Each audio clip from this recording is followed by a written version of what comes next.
தயவு செய்து எங்களுடன் இணைந்து கொள்ளுங்கள், மற்றவர்களுடன் பகிர்ந்து கொள்ளுங்கள், செய்தி மணியை அழுத்துங்கள். உங்கள் ஆதரவு மட்டுமே இதைத் தொடர்வதற்கு ஊக்கமளிக்கும். அன்புடன் இத்தியாகலிங்கம். ஸ்பெயின் போன்றவர்களின் உதவியோடு ஐரோப்பாவை ஒன்று சேர்த்து சமாதானத்தை குலைக்கிறவருக்கு விரோதமாக ஆயுதம் தரித்து நிற்கும்படி சக்கரவர்த்தி அலெக்சாண்டர் ஏற்பாடு செய்தார். நெப்போலியனின் நேச நாடுகள் எல்லாம் திடீரென்று அவருக்கு விரோதிகளாயின. அந்த நாட்டின் துருப்புகள் எல்லாம் நெப்போலியன் புதிதாய் திரட்டிய துருப்புகளுக்கு விரோதமாக முன்னேற ஆரம்பித்தன. நேச நாடுகள் நெப்போலியனை தோற்கடித்து வாரிசுக்குள் நுழைந்து நெப்போலியனை பட்டத்தில் இருந்து விலக்கி அவரை எல்வா தீவு என்ற இடத்திற்கு அனுப்பின. அவருக்கு இருந்த சக்கரவர்த்தி என்ற பட்டத்தை பறிமுதல் செய்யாமல் அவருக்கு சகல மரியாதைகளையும் காட்டி அவரை நடத்தி வந்தன. 5 வருஷங்களுக்கு முன்பாகவும் 1 வருஷத்திற்கு பின்பாகவும் அவரை சட்டத்திற்கு விரோதமானவர் என்றும் ஒரு கொள்ளைக்காரர் என்றும் அழைத்து வந்த நேச நாடுகள் அவரை இம்மாதிரி நடத்தின. அதுவரை பிரெஞ்சுக்காரர்களாலும் நேச நாடுகளாலும் சிரித்து இகழப்பட்ட 18வது லூயி என்பவர் பிரான்சை ஆள ஆரம்பித்தார். நெப்போலியன் தம்முடைய பழைய காப்பாளர் படையின் முன்பாக கண்ணீர் வடித்துவிட்டு தமது சிம்மாசனத்தை துறந்து பரதேசம் போனார். அதன் பின்னால் சாமர்த்தியம் உள்ள ராஜ்யவாதிகளும் ராஜதந்திரிகளும் முக்கியமாக தாலரான் என்பவர் இருந்தார். அவர் தமக்கு ஒரு முக்கியமான பதவியை பற்றிக் கொண்டு அதன் மூலம் பிரான்சின் எல்லைகளை விஸ்தரித்தார். வியன்னாவை கலந்து பேசினார்கள். இந்த உரையாடல்களினால் தேச மக்களை மகிழ்ச்சி அடையவோ அல்லது துக்கம் அடையவோ செய்தார்கள். திடீரென்று அந்த ராஜதந்திரிகளும் சக்கரவர்த்திகளும் சண்டை போட்டுக் கொள்ளும் நிலைமை வந்தது. மீண்டும் ஒருவரை ஒருவர் கொல்லுவதற்கு தங்களுடைய இராணுவங்களுக்கு உத்தரவுகள் கொடுக்கும் கட்டங்களுக்கு அவர்கள் வந்தார்கள். அச்சமயத்தில் நெப்போலியன் ஒரு சிறு படையோடு பிரான்சுக்கு வந்தார். அவரை வெறுத்து வந்த பிரெஞ்சுக்காரர்கள் எல்லாரும் உடனே அவருக்கு அடிபணிந்தார்கள். ஆனால் இதைக் கண்டு நேச நாட்டு சக்கரவர்த்திகள் கோபம் அடைந்து மீண்டும் ஒரு தடவை பிரெஞ்சுக்காரர்களோடு போர் புரிவதற்காக சென்றார்கள். அவர்கள் அந்த மேதையான நெப்போலியனை தோற்கடித்தார்கள். அவர் ஒரு கொள்ளைக்காரர் என்பதை அவர்கள் திடீரென்று நினைவு கூர்ந்து அவரை செயின்ட் ஹெலினா என்ற தீவுக்கு அனுப்பினார்கள். நாடு கடத்தப்பட்ட அந்த நெப்போலியன் தம்முடைய உள்ளத்திற்கு மிகுந்த அருமையான தாம் மிகவும் விரும்பிய பிரான்சை விட்டு பிரிந்திருக்க வேண்டி வந்ததால் அந்த தீவில் கொஞ்சம் கொஞ்சமாக மாண்டு மடிந்தார். தம்முடைய மிகப்பெரிய சாதனைகளை பிற்கால சந்ததியாருக்கு தத்தம் செய்துவிட்டு போனார். ஆனால் ஐரோப்பாவில் ஒரு பிற்போக்கு தோன்றியது. சக்கரவர்த்திகள் மீண்டும் தங்கள் பிரஜைகளை கொடுமைப்படுத்த ஆரம்பித்தார்கள். இதை கேலி என்றோ சரித்திர கூற்றுகளை கேலி சித்திரமாக காட்டுவது என்றோ யாராவது நினைப்பதாய் இருந்தால் அது தவறாகும். அதற்கு மாறாக பற்பலவிதமான மாறுபட்ட பதில்களை சாந்தமாக வெளிப்படுத்துவதாய் இது இருக்கிறது. ஆனால் கேள்விகளுக்கு பதில் கொடுக்கவில்லை. நாட்க குறிப்புகளில் இருந்தும் தனிப்பட்ட ராஜ்யங்களில் சரித்திரங்களில் இருந்தும் பொதுவான சரித்திரங்களில் இருந்தும் அந்த காலவரையைச் சேர்ந்த பண்பை பற்றிய புதிய சரித்திரங்களில் இருந்தும் எல்லா சரித்திரக்காரர்களும் கொடுக்கக்கூடிய மாறுபட்ட பதில்களை சாந்தமாக வெளிப்படுத்துவதாய் இது இருக்கிறது. இந்த பதில்களில் உள்ள அசட்டுத்தனமும் விசித்திர போக்கும் ஒரு விஷயத்தினால் ஏற்படுகின்றன. அதாவது நவீன சரித்திரம் என்பது ஒரு செவிடனைப் போல ஒருவரும் கேட்காத கேள்விகளுக்கு பதில் சொல்லிக் கொண்டிருக்கிறது. மனித குலத்தினுடையவும் தேச மக்களினுடையவும் நடமாட்டங்களை வருணிப்பதே சரித்திரத்தின் நோக்கமாய் இருக்க வேண்டும் என்பதாய் இருந்தால் முதல் கேள்வி இதுதான். சரியான பதில் கிடைக்காத வரையில் மற்றவை எல்லாம் நமக்கு புரியாமல் இருக்க வேண்டும் என்ற நினைப்பு இல்லாமல் இருந்தால் நாம் கேட்க வேண்டிய வேள்வி இதுதான். மக்களை ஆட்டி வைக்கிற சக்தி என்பது எது? இதற்கு நவீன சரித்திரம் சுற்றி வளைத்துக் கொண்டு பதில்களை கூறுகிறது. அதாவது நெப்போலியன் ஒரு பெரிய மேதை என்றோ அல்லது 14வது லூயி ஒரு பெருமைக்காரர் என்றோ அல்லது சில எழுத்தாளர்கள் சில புத்தகங்களை எழுதியிருக்கிறார்கள் என்றோ கூறுகிறது. அவையெல்லாம் ஒரு வேளை அப்படி இருக்கலாம். அதை ஒப்புக்கொள்ள மனிதகுலம் தயாராய் இருக்கிறது. ஆனால் கேட்கப்பட்ட கேள்வி அதுவல்ல. ஒரு தெய்வீக சக்தியை நாம் இருக்கிறன. ஆனால் வெவ்வேறு நாட்டு மக்களின் சரித்திரங்களை எழுதிய சரித்திரக்காரர்களும் வெவ்வேறு நோக்கமுள்ள சரித்திரக்காரர்களும் ஒரே சம்பவத்தை பற்றி வருணிக்க ஆரம்பிக்கும் போது அவர்களுடைய பதில்கள் உடனே அர்த்தமற்று போய்விடுகின்றன. ஏனெனில் இந்த சக்தியை அவர்கள் வெவ்வேறு விதமாக புரிந்திருப்பதாய் காணப்படுகிறது. அது மட்டுமல்ல, ஒருவருக்கொருவர் நேர் விரோதமாகவும் புரிந்து கொண்டிருப்பதாய் தோன்றுகிறது. ஒரு சம்பவம் நெப்போலியனால் உண்டு பண்ணப்பட்டதென்று ஒரு சரித்திரக்காரர் சொல்லுகிறார். ஆனால் மற்றொரு சரித்திரக்காரர் அதே சம்பவத்தை அலெக்சாண்டர் தான் தோற்றுவித்தார் என்று கூறுகிறார். ஒரு மூன்றாவது சரித்திரக்காரர் அதே சம்பவத்தை இன்னொருவர் விளைவித்தார் என்று சொல்லுகிறார். இதைத் தவிர அம்மாதிரியான சரித்திரக்காரர்கள் தங்களுக்குள்ளேயே ஒருவரை ஒருவர் மறுத்துக் கொள்ளுகிறார்கள். அதாவது ஒரு குறிப்பிட்ட மனிதரின் அதிகாரம் எந்த சக்தியின் மீது அமையப்பெற்றிருக்கிறது என்ற வியாக்கியானத்தில் கூட தங்களுக்குள்ளேயே ஒருவரை ஒருவர் மறுத்துக் கொள்ளுகிறார்கள். போனபார்ட் கட்சியைச் சேர்ந்தவரான தீயர்ஸ் என்பவர் நெப்போலியனுடைய அதிகாரம் அவருடைய தர்மத்தின் மீதும் மேதையின் மீதும் அமைந்திருந்ததாக சொல்லுகிறார். லான்பெரே என்ற குடியரசுக்காரர் நெப்போலியனுடைய அதிகாரம் அவருடைய தந்திரங்களின் மீதும் மக்களை ஏமாற்றுவதின் மீதுமே அமைந்திருந்ததாக கூறுகிறார். ஆகவே இந்த வகுப்பைச் சேர்ந்த சரித்திரக்காரர்கள் ஒருவருடைய ஆதாரத்தை மற்றொருவர் நாசமாக்கி பரஸ்பரம் நடந்து கொள்ளுகிறார்கள். அதன் மூலம் சம்பவங்களை உண்டு பண்ணக்கூடிய சக்தியை அறிந்து கொள்ளக்கூடிய அறிவையும் நாசமாக்குகிறார்கள். ஆகவே சரித்திரத்தின் அதிமுக்கியமான கேள்விக்கு அவர்களால் ஒரு பதிலையும் கொடுக்க முடியவில்லை. எல்லா தேசங்களின் மக்களையும் பற்றி சரித்திரத்தை எழுதும் சரித்திரக்காரர்கள் சம்பவங்களை உண்டு பண்ணும் சக்தியை பற்றிய தனித்தனி நாடுகளை பற்றி எழுதும் சரித்திரக்காரர்களில் கருத்து எவ்வளவு தவறானது என்பதை உணர்ந்திருப்பதாக தோன்றுகிறது. வீரர்களிடமோ மன்னர்களிடமோ அந்த சக்தி இயற்கையாக இருக்கிறது என்பதை அவர்கள் ஒப்புக்கொள்ளவில்லை. ஆனால் பற்பல வழிகளில் ஏராளமாக தோன்றும் வேகங்களின் பலனாகவே அந்த சக்தி தோன்றுகிறது இருக்கிறன. ஆனால் வெவ்வேறு நாட்டு மக்களின் சரித்திரங்களை எழுதிய சரித்திரக்காரர்களும் வெவ்வேறு நோக்கமுள்ள சரித்திரக்காரர்களும் ஒரே சம்பவத்தை பற்றி வருணிக்க ஆரம்பிக்கும் போது அவர்களுடைய பதில்கள் உடனே அர்த்தமற்று போய்விடுகின்றன. ஏனெனில் இந்த சக்தியை அவர்கள் வெவ்வேறு விதமாக புரிந்திருப்பதாய் காணப்படுகிறது. அது மட்டுமல்ல, ஒருவருக்கொருவர் நேர் விரோதமாகவும் புரிந்து கொண்டிருப்பதாய் தோன்றுகிறது. ஒரு சம்பவம் நெப்போலியனால் உண்டு பண்ணப்பட்டதென்று ஒரு சரித்திரக்காரர் சொல்லுகிறார். ஆனால் மற்றொரு சரித்திரக்காரர் அதே சம்பவத்தை அலெக்சாண்டர் தான் தோற்றுவித்தார் என்று கூறுகிறார். ஒரு மூன்றாவது சரித்திரக்காரர் அதே சம்பவத்தை இன்னொருவர் விளைவித்தார் என்று சொல்லுகிறார். இதைத் தவிர அம்மாதிரியான சரித்திரக்காரர்கள் தங்களுக்குள்ளேயே ஒருவரை ஒருவர் மறுத்துக் கொள்ளுகிறார்கள். அதாவது ஒரு குறிப்பிட்ட மனிதரின் அதிகாரம் எந்த சக்தியின் மீது அமையப்பெற்றிருக்கிறது என்ற வியாக்கியானத்தில் கூட தங்களுக்குள்ளேயே ஒருவரை ஒருவர் மறுத்துக் கொள்ளுகிறார்கள். போனபார்ட் கட்சியைச் சேர்ந்தவரான தீயர்ஸ் என்பவர் நெப்போலியனுடைய அதிகாரம் அவருடைய தர்மத்தின் மீதும் மேதையின் மீதும் அமைந்திருந்ததாக சொல்லுகிறார். லான்பெரே என்ற குடியரசுக்காரர் நெப்போலியனுடைய அதிகாரம் அவருடைய தந்திரங்களின் மீதும் மக்களை ஏமாற்றுவதின் மீதுமே அமைந்திருந்ததாக கூறுகிறார். ஆகவே இந்த வகுப்பைச் சேர்ந்த சரித்திரக்காரர்கள் ஒருவருடைய ஆதாரத்தை மற்றொருவர் நாசமாக்கி பரஸ்பரம் நடந்து கொள்ளுகிறார்கள். அதன் மூலம் சம்பவங்களை உண்டு பண்ணக்கூடிய சக்தியை அறிந்து கொள்ளக்கூடிய அறிவையும் நாசமாக்குகிறார்கள். ஆகவே சரித்திரத்தின் அதிமுக்கியமான கேள்விக்கு அவர்களால் ஒரு பதிலையும் கொடுக்க முடியவில்லை. எல்லா தேசங்களின் மக்களையும் பற்றி சரித்திரத்தை எழுதும் சரித்திரக்காரர்கள் சம்பவங்களை உண்டு பண்ணும் சக்தியை பற்றிய தனித்தனி நாடுகளை பற்றி எழுதும் சரித்திரக்காரர்களில் கருத்து எவ்வளவு தவறானது என்பதை உணர்ந்திருப்பதாக தோன்றுகிறது. வீரர்களிடமோ மன்னர்களிடமோ அந்த சக்தி இயற்கையாக இருக்கிறது என்பதை அவர்கள் ஒப்புக்கொள்ளவில்லை. ஆனால் பற்பல வழிகளில் ஏராளமாக தோன்றும் வேகங்களின் பலனாகவே அந்த சக்தி தோன்றுகிறது என்று நினைக்கிறார்கள். ஒரு போரை பற்றி எழுதும்போதோ அல்லது ஒரு நாட்டு மக்கள் அடிமையானதை பற்றி எழுதும்போதோ அந்த சர்வதேச சரித்திரக்காரர் அந்த சம்பவத்திற்கான காரணத்தை அதிகாரத்தில் இருக்கும் தனி ஒருவரிடம் காணுவதற்கு அவர்கள் முயற்சிப்பதில்லை. அந்த சம்பவத்தோடு கலந்துள்ள ஏராளமான பேர்களின் நடவடிக்கை தொடர்புகளிலேயே காரணம் கண்டுபிடிக்க அவர்கள் முயற்சி செய்கிறார்கள். இந்த கருத்தின்படி பற்பல வேகங்களின் பலனாகவே சரித்திர பிரசித்தி பெற்றவர்களுக்கு அதிகாரம் கிடைக்கிறது. ஆகவே அதே அதிகாரம் சம்பவங்களை உண்டு பண்ண முடியாது என்பது அவர்களின் கருத்தாகும். என்றாலும் பல விஷயங்களில் இந்த சர்வதேச சரித்திரக்காரர்கள் இன்னமும் அந்த அதிகாரம்தான் சம்பவங்களை உண்டு பண்ணுகிற சக்தி என்றும் அதுதான் அந்த சம்பவங்களுக்கு காரணம் என்றும் நினைத்து எழுதுகிறார்கள். அவர்களுடைய அபிப்பிராயத்தில் ஒரு சரித்திர சம்பந்தமான நபர் அவருடைய காலத்து கால பலனால் தோன்றுகிறவர் என்றும் பற்பலவிதமான வேகங்களின் பலனே அவருடைய அதிகாரம் என்றும் நினைக்கிறார்கள். கெர்வினஸ், ஷிலாசர் இன்னும் பலர் ஒரு சமயத்தில் பிரெஞ்சு புரட்சியினாலும் 1789 வருஷத்திய கருத்துக்களினாலும் ஏற்பட்ட பலன்தான் நெப்போலியன் என்று நிரூபித்தார்கள்.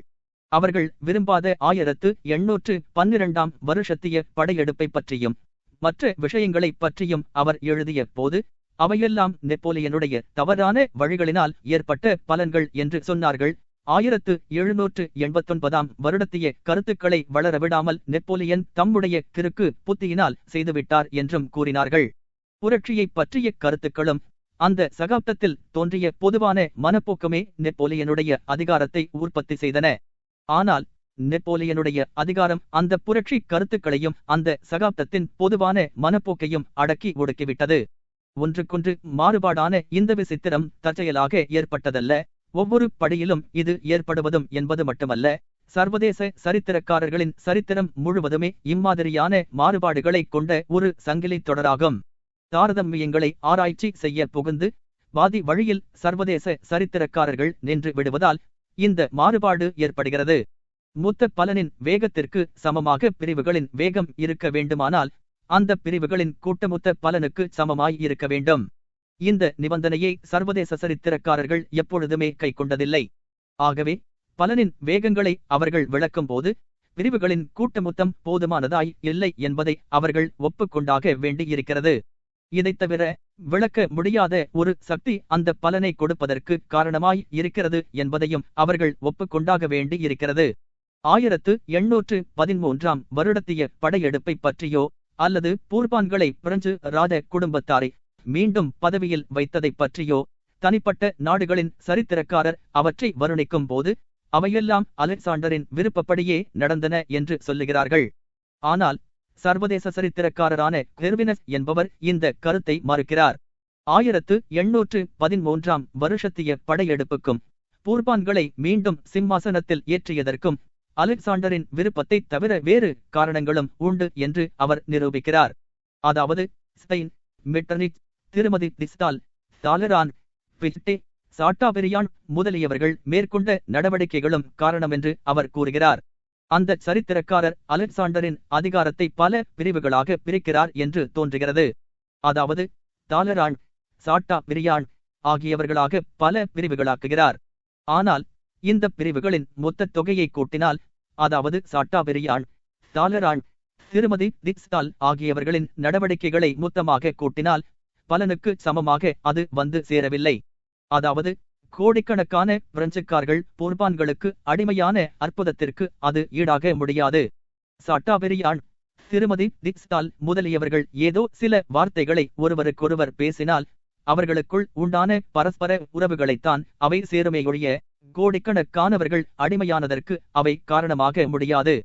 ஆகவே இந்த உறவுகளினால் கோடிக்கணக்கானவர்கள் எப்படி அடிமையாகும்படி நேரிட்டது என்பதை விளக்க வேண்டும்.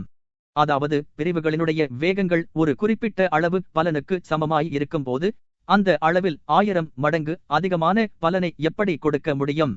இந்த கேள்விக்கு பதில் சொல்லும்போது சரித்திரக்காரர் முன்னால் மறுத்த அந்த சக்தி என்பதையே இப்பொழுது நாட வேண்டியதாய் இருக்கிறது. அதாவது அந்த பலனுக்கு அந்த சக்தி தான் காரணம் என்பதை விளக்கிச் சொல்ல முடியாத அந்த சக்திதான் அந்த பலனுக்கு காரணம் என்பதை அவர் ஒப்புக்கொண்டுதான் ஆக வேண்டி இருக்கிறது. அதைத்தான் சர்வதேச சரித்திரக்காரர்கள் செய்து வருகிறார்கள். அப்படி செய்வதனால் தனித்தனி ராஜ்யங்களின் சரித்திரக்காரர்களை அவர்கள் மறுப்பது மட்டுமல்ல, தங்களையும் தாங்களே மறுத்துக் கொள்ளுகிறார்கள். மழைக்கு காரணம் என்ன என்பது விவசாயிகளுக்கு தெளிவாக தெரியாது. ஆகவே தங்களுக்கு மழை வேண்டுமானால் அதற்கு தக்க படியும், காற்று வேண்டுமானால் அதற்கு தக்கபடியும் அவர்கள் பேசுவார்கள். அதாவது மேகங்களை காற்று அடித்துக்கொண்டு போய் விட்டது என்றோ அல்லது மேகங்களை காற்று கொண்டு வந்து சேர்க்கிறது என்றோ அவர்கள் சொல்லுவார்கள். அதே மாதிரி சர்வதேச சரித்திரக்காரர்கள் தங்களுக்கு அவசியமாய் இருக்கும் போதும் தங்களுடைய கோட்பாடுகளுக்கு பொருத்தமாய் இருக்கும் போதும் சம்பவங்களினால் தான் சக்தி தோன்றுகிறது என்று சொல்லுவார்கள். வேறொன்றை நிரூபிக்க அவர்கள் விரும்பும் போது சக்திதான் சம்பவங்களை உண்டு பண்ணுகின்றது என்று சொல்லுவார்கள். பண்பு அல்லது கலாச்சாரம் என்பதின் சரித்திரக்காரர்கள் என்று சொல்லப்படும் 3வது வகுப்பு சரித்திரக்காரர்கள் இருக்கிறார்கள். அவர்கள் சர்வதேச சரித்திரக்காரர்கள் வகுத்த பாதையை பின்பற்றுகிறார்கள். அவர்கள் சில சமயங்களில் எழுத்தாளர்களும் பெண்களும் தான் சம்பவங்களை உற்பத்தி செய்யும் சக்திகள் என்பதை ஒப்புக்கொள்ளுகிறார்கள். என்றாலும் அந்த சக்தி என்பது முற்றிலும் வேறான ஒன்று என்று கூறுகிறார்கள். அந்த சக்தி என்பது கலாச்சாரத்தில் சிந்தனை வேலைகளில் இருப்பதாக அவர்கள் சொல்லுகிறார்கள். இந்த கலாச்சார சரித்திரக்காரர்கள் அவர்களுடைய முன்னோடிகளான சர்வதேச சரித்திரக்காரர்கள் சொல்லும் வாதத்திற்கு முற்றிலும் பொருத்தமாக ஒரு கேள்வியை கேட்கிறார்கள். சில நபர்கள் இன்னின்ன விதமாக ஒருவரை ஒருவர் நடத்தியதால் சரித்திர சம்பவங்கள் ஏற்படுவதாக சொல்லுவதாய் இருந்தால், இன்னின்ன புத்தகங்களை இன்னின்னார் எழுதியதால்தான் அவை ஏற்பட்டன என்று ஏன் சொல்லக்கூடாது என கேட்கிறார்கள். ஒவ்வொரு முக்கியமான அற்புதத்தையும் தொடர்ந்து ஏராளமான அறிகுறிகள் காணப்படுகின்றன. அவற்றில் சிந்தனை நடவடிக்கைகளின் அறிகுறியை மட்டும் இந்த சரித்திரக்காரர்கள் பொறுக்கி எடுத்து, அந்த அறிகுறிதான் சம்பவங்களுக்கு காரணம் என்று சொல்லுகிறார்கள். சம்பவங்களின் காரணம் சிந்தனைகளின் வேலைகளினால்தான் நடைபெறுகின்றன என்பதை நிரூபிக்க அவர்கள் எவ்வளவுதான் முயற்சி செய்தாலும், சிந்தனைகளின் நடவடிக்கைகளுக்கும் மக்களின் இயக்கத்திற்கும் எவ்விதமான சம்பந்தமும் இருப்பதாக ஒருவரும் ஒப்புக்கொள்ள மாட்டார்கள். மக்களின் செய்கைகளை சிந்தனைகளின் நடவடிக்கை ஆண்டு வருவதாக ஒருவரும் ஒப்புக்கொள்ளவும் மாட்டார்கள். ஏனெனில், மனிதருக்குள் சமத்துவம் வேண்டும் என்ற கொள்கையிலிருந்து பிரெஞ்சு புரட்சியில் கொடூரமான கொலைகள் செய்யப்பட்டதில் இருந்தும், அல்லது அன்பு கொள்கையை உபதேசித்ததில் இருந்தும் கொடூரமான யுத்தங்களும் கொலைகளும் ஏற்பட்டதில் இருந்தும் பார்ப்போமானால், இந்த கொள்கையை ஒப்புக்கொள்ளுவதற்கில்லை. இந்த சரித்திரக்காரர்கள் தந்திரமான வாதங்களினால் நிரப்பப்பட்டிருக்கிறார்கள். அவர்கள் சொல்லும் தந்திரமான வாதங்களையெல்லாம் சரியானவை என்று நாம் ஒப்புக்கொண்ட போதிலும், அதாவது தேச மக்களை ஆண்டு வருவது அந்த வரையறுக்க முடியாத சக்தியானது சிந்தனைதான் என்பதை நாம் ஒப்புக்கொண்ட போதிலும், சரித்திரத்தின் முக்கியமான கேள்விக்கு இன்னமும் பதில் கிடைக்கவில்லை. சர்வதேச சரித்திரக்காரர்கள் சொல்லி வரும் மன்னர்கள், ஆலோசகர்கள், இன்னும் மற்றவர்கள் ஆகியவர்களின் சக்தியோடு இந்த புதிய சக்தியாகிய சிந்தனையையும் சேர்த்து கொண்டாலும், இவை எல்லாம் மக்களுடன் எவ்வாறு சம்பந்தப்பட்டிருக்கின்றன என்பதை இன்னமும் விளக்கிச் சொல்லவில்லை. நெப்போலியனுக்கு அதிகாரம் இருந்ததினால் சம்பவங்கள் நடந்தன என்று சொல்லுவதை அறிந்து கொள்வது சாத்தியம். நெப்போலியன் மற்ற செல்வாக்குகளுடன் சேர்ந்து ஒரு சம்பவத்தை தோற்றுவித்தார் என்று சொல்லுவதையும் கொஞ்சம் சிரமப்பட்டு புரிந்து கொள்ளலாம். ஆனால் சமுதாய ஒப்பந்தம் என்ற ஒரு புத்தகம் பிரெஞ்சுக்காரர்கள் ஒருவரை ஒருவர் மூழ்கடிக்கும்படி எப்படி செய்தது என்பதை புரிந்து கொள்ள முடியவில்லை. இந்த புதிய சக்திக்கும் சம்பவத்திற்கும் உண்டான சம்பந்தத்தை விளக்கிச் சொன்னாலொழிய இதை புரிந்து கொள்ள முடியாது. ஒரே காலத்தில் உயிரோடு இருப்பவர்கள் எல்லாருக்கும் இடையேயும் ஏதோ ஒரு சம்பந்தம் இருக்கிறது என்பதில் சந்தேகம் இல்லை. ஆகவே மக்களின் சிந்தனை நடவடிக்கைக்கும் அவர்களுடைய சரித்திர நடவடிக்கைகளுக்கும் சம்பந்தம் உண்டு என்பதை கண்டுபிடிப்பது சாத்தியமே. மனிதகுல இயக்கங்களுக்கும் மற்ற வர்த்தகம், கைத்தொழில், விவசாயம் இன்னும் உங்களுக்கு இஷ்டமானவைகளுக்கும் சம்பந்தம் இருப்பதைப் போல அந்த சம்பந்தமும் இருக்கலாம். ஆனால் அந்த சரித்திர இயக்கம் முழுவதற்குமே சிந்தனை இயக்கம்தான் காரணம் என்று அந்த கலாச்சார சரித்திரக்காரர்கள் எப்படி சொல்லுகிறார்கள் என்பதை அறிந்து கொள்ளுவதே கஷ்டமாய் இருக்கிறது. கீழே குறிப்பிட்டிருப்பவைகள் தான் அந்த சரித்திரக்காரர்கள் அம்மாதிரி முடிவுக்கு வரும்படி செய்திருக்கலாம். 1. கற்றவர்களால்தான் சரித்திரங்கள் எழுதப்படுவதால் எல்லா மனிதகுல இயக்கத்திற்கும் அடிப்படையாய் இருப்பது தங்களுடைய வகுப்பாரின் நடவடிக்கைகளேயாகும் என்று அவர்கள் நினைப்பது அவர்களுக்கு திருப்தியாகவும் இயற்கையாகவும் இருக்கும். அதே மாதிரியான நினைப்புதான் வியாபாரிகளுக்கும் விவசாயிகளுக்கும் சிப்பாய்களுக்கும் இயற்கையாகவும் திருப்தியாகவும் இருக்கும். அவர்கள் அதை வெளிப்படுத்தவில்லை என்றால் அதற்கு காரணம் வியாபாரிகளும் சிப்பாய்களும் சரித்திரங்கள் எழுதுவதில்லை என்பதுதான். 2. ஆத்மீக நடவடிக்கை, நாகரீகம், கலாச்சாரம், அறிவு வளர்ச்சி ஆகியவையெல்லாம் தெளிவற்ற வரையறுக்க முடியாத கருத்துக்கள். அவற்றின் பெயரால் அவற்றை விட இன்னும் தெளிவற்ற வார்த்தைகளை உபயோகிப்பது மிகவும் சுலபமானது. ஆகவே அந்த வார்த்தைகளை எந்த தத்துவங்களிலும் நுழைத்து விடலாம்.